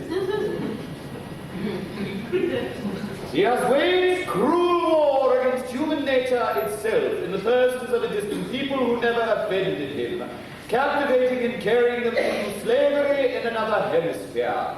Determined to keep open a market where men should be bought and sold, he has brought... That will suffice, Mr. Thompson. Thanks. Mr. Jefferson, I can't quite make out what it is you're talking about. Slavery, Mr. Rutledge. Yes, you're referring to us as slaves of the king. No, sir, I'm referring to our slaves. Black slaves. Black slaves. Why didn't you say so, sir? Were you trying to hide your meaning? No, sir. Just another literary license, then. If you like. I don't like at all, Mr. Jefferson.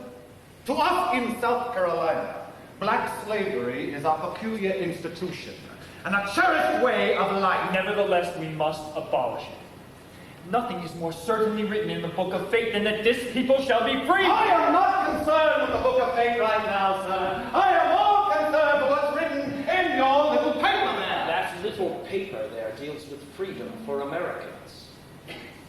Really? Now Mr. Adams is calling out black slaves Americans. Are they now? They are, they're people, and they are here. If there's any other requirement, I've never heard. They are here, yes. But they are not people, sir. They are property. No, sir, they are people who are being treated as property. No, I tell you the rights of human nature are deeply wounded by this infamous fact. Then sit in your own wounds, Mr. Jefferson.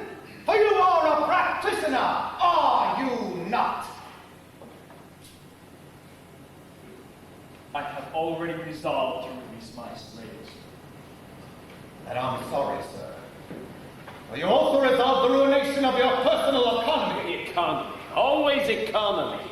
There's more to this than a filthy purse string, Rutledge. It's an offense against man and God. A stinking business, Mr. Rutledge. A stinking business. Is it really, Mr. Hopkins? Then what is that I smell floating down from the north? Could that be the aroma of hypocrisy? Ho! The other end of that filthy purse string, Mr. Adams. Ah, Northern brethren, feel the big tenants all down slaves. They don't keep slaves, all up. But they are willing to be considerable carriers of slaves to others. They are willing. For the shilling. Haven't you heard, Mr. Adams? Clink, clink. Molasses to run, to slide. Oh, what a beautiful waltz. You dance with us. We dance with you in molasses and rum.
Mr. Adams, I give you a toast. Hail,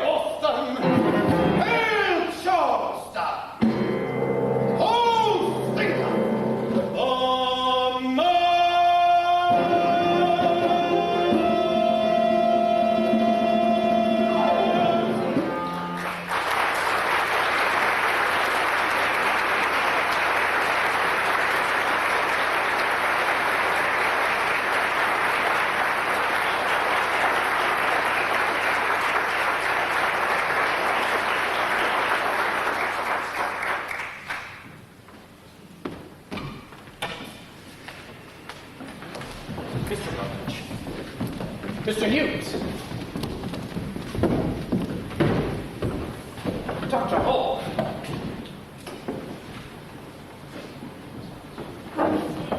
Don't worry, John. They'll be back. Aye, to vote us down.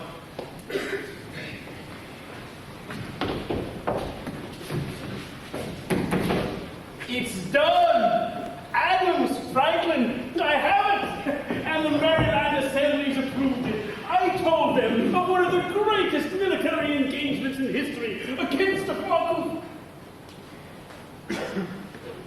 What's wrong? I thought... You'll have to forgive them, Mr. Chase. They just suffered a slight setback. And after all, what is a man profited if he should gain Maryland and lose the entire South? Matthew, chapter 16, verse 26. Yeah? I know, the flies. No. Get me a rug. Well, what are you all sitting around for? There's work to be done. Thomas, I want you to ride into Delaware and fetch back Cecil Rodney. John, are you mad? It's 80 miles on horseback and he's a dying man. No, he's a patriot. But what good will it do? The South done us in. And suppose they change their minds. Can we get Delaware without Rodney? God, what a bastardly bunch we are. Steve. I'm going to the tavern, Johnny. If there's anything I can do for you there, let me know. Chase. What's the use, John? The vote is tomorrow morning. Oh, there's less than a full day left, John. Roger. Face the facts, John. It's finished.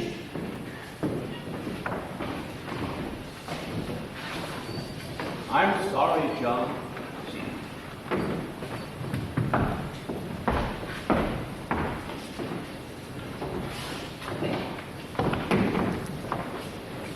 We have no choice, John. The slavery clause has to go. Franklin, what are you saying? It's a luxury we can't afford. A luxury? 500,000 souls in chains, and Dr. Franklin calls it a luxury. Maybe you should have walked out with the South. You forget yourself, sir. I founded the first anti-slavery society on this continent. Don't wave your credentials at me. Perhaps it's time you renew them. The issue here is independence. Perhaps you have forgotten that fact, but I have not. How dare you jeopardize our cause after we've come so far? These men, no matter how much we may disagree with them, are not ribbon clerks to be ordered about. They're proud, accomplished men, the cream of their companies. And whether you like it or not, they and the people they represent will be part of this new nation you would hope to create. So either learn how to get along with them, or pack up and go home.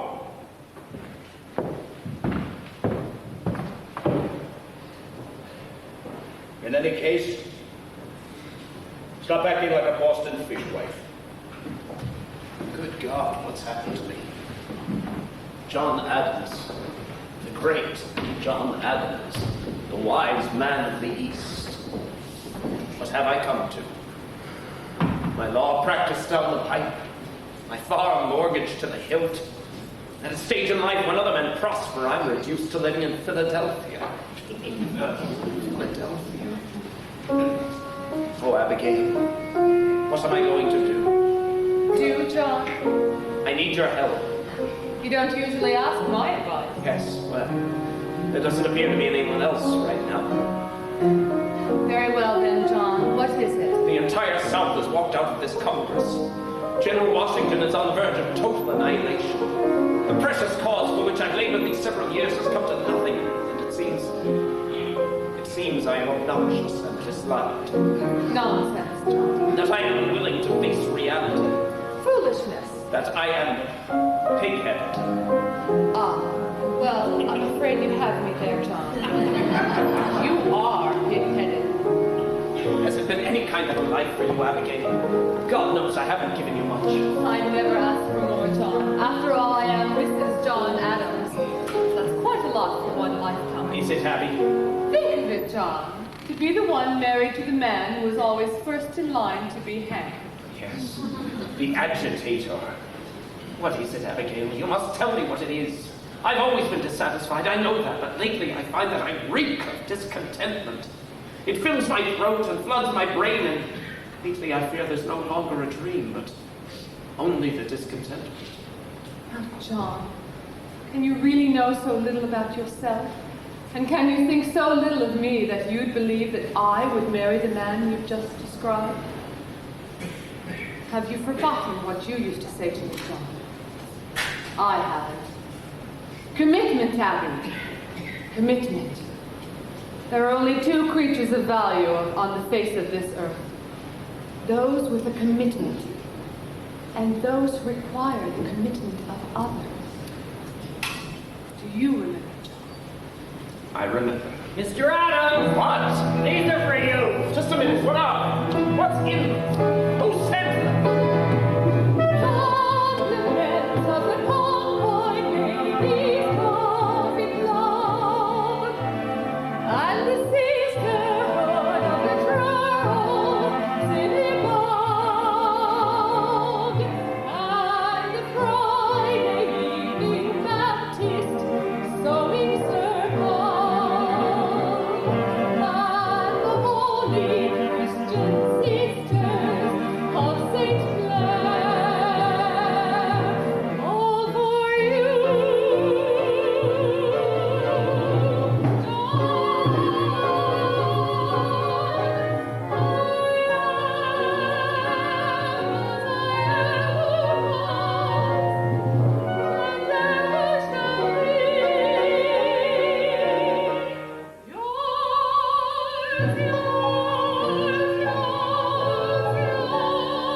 Just a minute, Abigail.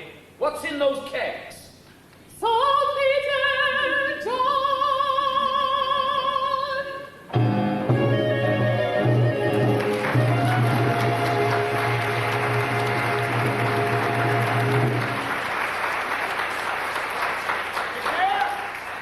I want you to go out and buy every damn pin in Philadelphia.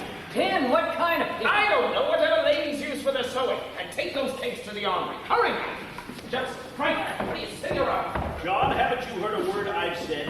Never mind that. Here's what you've got to do. John, I'm not even speaking to you. There's no time for that, damn it. There's work to be done. Time's running out. Get up, get out of your chair. Tomorrow is here. Too late to despair. Come to Rutledge Hall. If it takes all night, keep talking. Talk and talk and talk. You're both Southern aristocrats. Just be listening to anyone who listen to you. Right? Time's running out. I know, get out of my chair. Do I have to talk to Wilson? Yes, yes you do. If it takes all night, keep talking. Talk and talk and talk. Get him away from Dickinson. That's the only way to do it. All right, John. John, I'm still from Massachusetts. You know where I stand. I'll do anything you say. No. You're the president of Congress. You're a fair man, Hancock. Stay that way.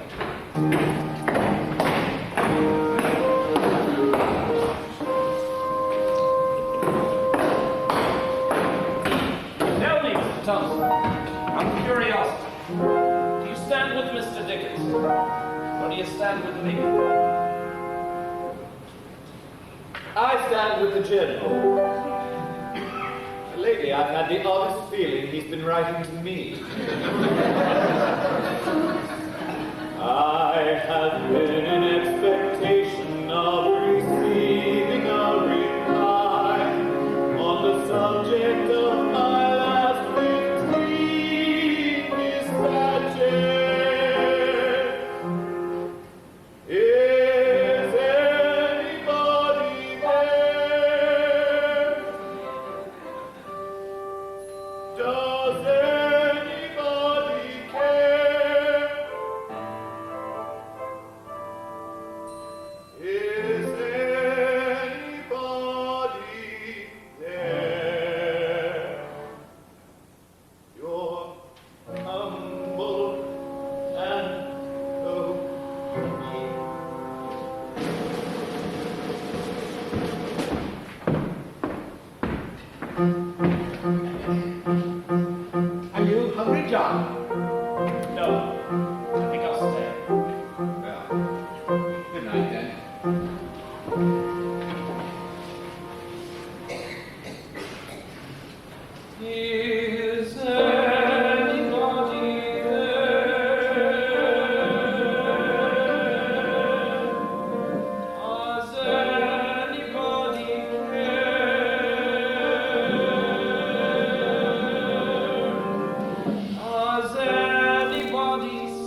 All right, 20. I'm sorry if I startled you. I didn't sleep.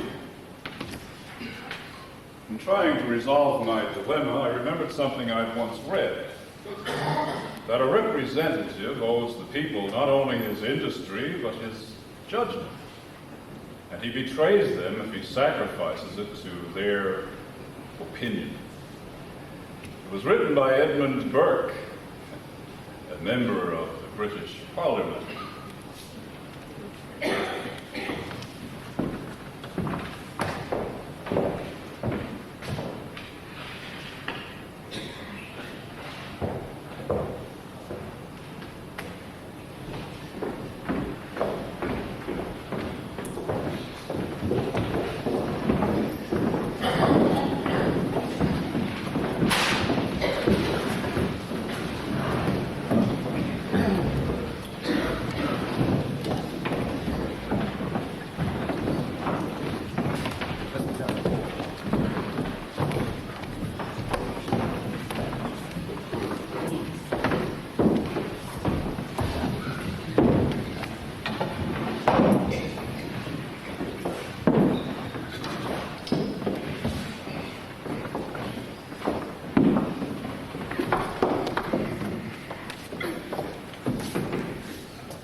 Very well. Congress will now vote on Virginia's resolution on independence. Thank you for coming, Caesar, and God bless you, sir. Call the roll, Mr. Thompson. And may I remind you, gentlemen, that a single nay vote will defeat the motion. Mr. Thompson. New Hampshire! New Hampshire says yea. New Hampshire says yea. Massachusetts! Massachusetts says yea. Massachusetts says yea. Rhode Island! Rhode Island says yea. Rhode Island says yea. Connecticut! Connecticut says yea. Connecticut says yea. New York! New York abstains. Courteously. New York abstains. Courteously. New Jersey! New Jersey says yea. New Jersey says yea. Pennsylvania! Pennsylvania is not quite ready yet, Mr. Secretary. Kindly return to us. Pennsylvania passes. Delaware! Delaware, by majority vote, says yea. Delaware says yea. Maryland! Maryland says yea. Maryland says yea. Virginia! Virginia says yea. Virginia says yea. North Carolina! North Carolina yields to South Carolina. South Carolina! Well, Mr. Adams. Well, Mr. Rutledge? Mr. Adams, you must believe that I will do what I promised to do. What do you want, Rutledge? Remove the offended passage from your declaration. If we do that, we'll be guilty of what we ourselves are rebelling against. Nevertheless, remove it, or South Carolina will bury, now and forever, your dream of independence. John, I beg you to consider what you're doing. Mark me, Franklin. If we give in on this, posterity will never forget us. That's probably true, but we won't hear a thing, John. We'll be long gone. Besides, what would posterity think we were anyway? Demigods? We're men, John. Nothing more, nothing less. Trying to get a nation started under greater odds than a more generous God would have allowed. First things first, John. Independence. America. If we don't secure that, what difference will the rest make? Jefferson, say something. What else is there to do? Well, man, you're the one who wrote it. I wrote all of it, Mr. Adams.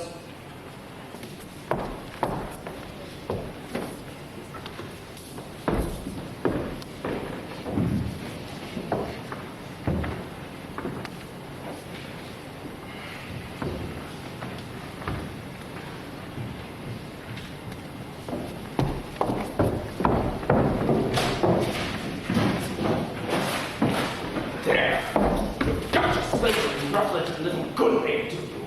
Now vote! the fair colony of South Carolina. Yea. South Carolina says yea. North Carolina says yea. North Carolina says yea. Georgia. Georgia says yea. Georgia says yea. Pennsylvania, second call. Mr. President, Pennsylvania regrets all the trouble that such distinguished men as Jefferson, Franklin, and Adams were put to just now. They might have kept their declaration intact for all the good it would do. Mr. President, Pennsylvania... Just a moment, Mr. Dickinson. I ask that the delegation be polled. Dr. Franklin, don't be absurd. A poll, Mr. President. It's a proper request. Yes, it is. Mr. Thompson, poll the delegation. Dr. Benjamin Franklin. Yea. Mr. John Dickinson. Nay. James Wilson.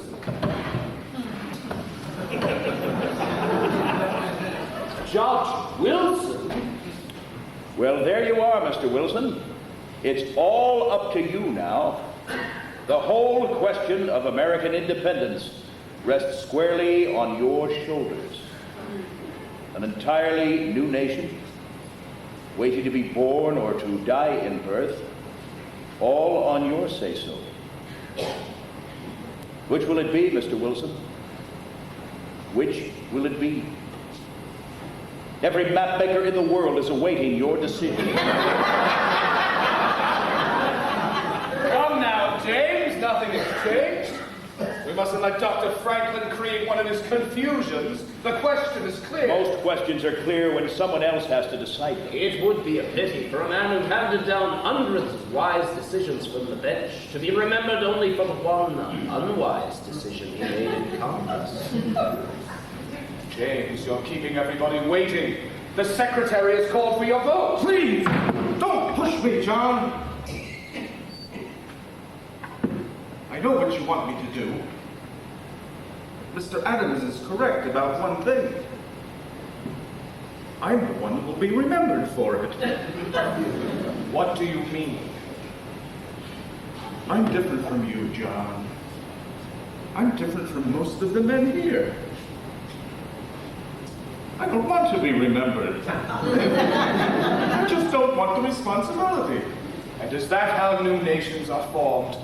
By a non-entity trying to preserve the anonymity he so richly deserves? Revolutions come into the world like bastard children, Mr. Dickinson. Half improvised and half compromised. Our side has provided the compromise, and now Judge Wilson is doing the rest. James. I'm sorry, John. My vote is yea. Mr. Secretary, Pennsylvania says yea. It's done. It's done. The count being 12-0 with one abstention, the resolution on independence is adopted. Mr. Secretary, is the declaration ready to be signed? It is. Then I suggest we do so. And the chair also proposes for our mutual safety and security that no man be allowed to sit in this Congress unless he attach his name to it.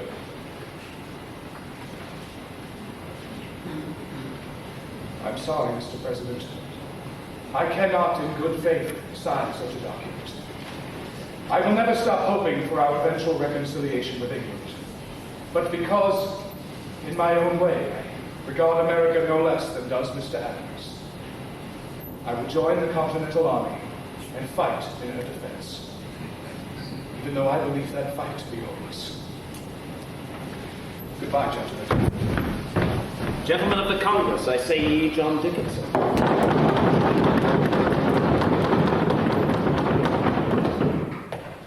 Gentlemen, are there any objections to approving the declaration as it now stands? I have one, Mr. Hancock. You, Mr. Adams? Yes.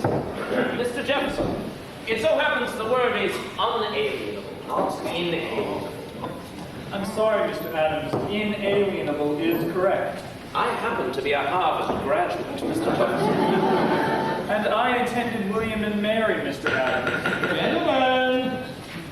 Mr. Jefferson, will you yield to Mr. Adams? No, sir, I will not. Oh, very well, I'll withdraw it. Oh, good for you, John.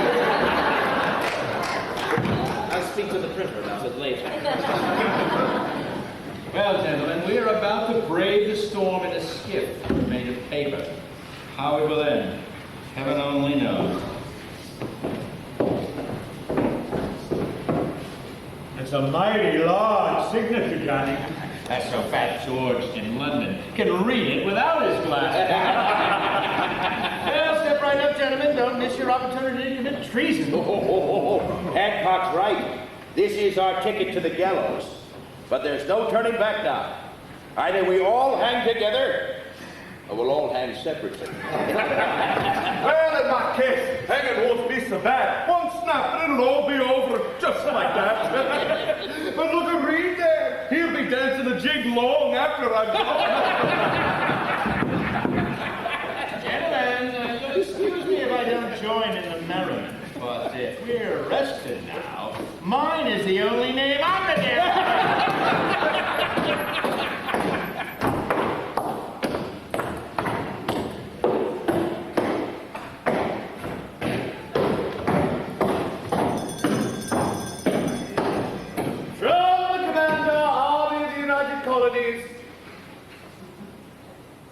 Army of the United States. New York, dispatch number 1209. To the Honorable Congress, John Hancock, President, dear sir. I can now report with some certainty that the eve of battle in New York is near at hand. Toward this end, I ordered the evacuation of Manhattan and directed our defenses to take up stronger positions on the Brooklyn Heights. At the present time, my forces consist entirely of Hazlitt's Delaware militia and Smallwood's Marylanders, a total of 5,000 troops to stand against 25,000 of the enemy, and I begin to notice that many of them are lads under 15 and old men, none of whom could truly be called soldiers. One personal note, Mr. Lewis Morris of New York. I must regretfully report that his estates have been totally destroyed, but that I have taken the liberty of transporting Mrs. Morris and 8 of the children to Connecticut in safety. The 4 older boys are now enlisted in the Continental Army. As I write these words, the enemy is plainly in sight beyond the river. How it will end, only Providence can direct. Dear God, what brave men. I shall lose before this business ends. Your obedient G. Washington. Very well. McNair, go and ring the bell. Mr. President. Mr. Morris. The hell with New York, sir. I'll sign it anyway. Stephen, sit down. Oh, I want to remember each man's face as he signs. Very well. Mr. Thompson. You have, sir, Dr. Josiah Bartlett.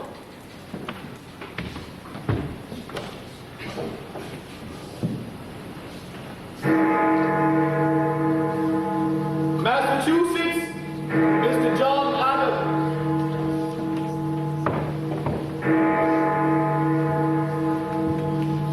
Rhode Island, Mr. Stephen Hopkins. Connecticut, Mr. Roger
Maryland,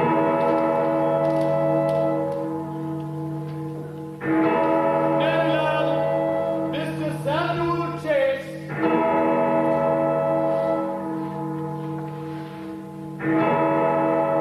Virginia, Mr. Thomas Jefferson.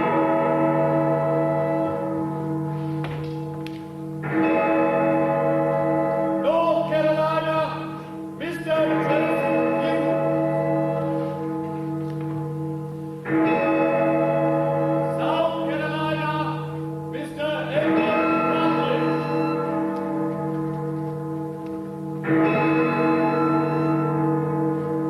Georgia, Dr. Ivan Moore.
Thank you ever so much, folks. You've been a wonderful audience. Thank you for being part of our posterity tonight.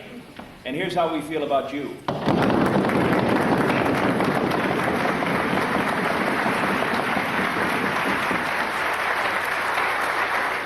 We're delighted to see so many of you here tonight, and we have 2 weeks left. So if you'd all do us a favor and tell all your friends and neighbors, perhaps they'll come back with you in the next couple of weeks. Perhaps you'll all come back for season 2. We certainly hope so. Meanwhile, thanks again for coming. Have a wonderful evening. Good night now.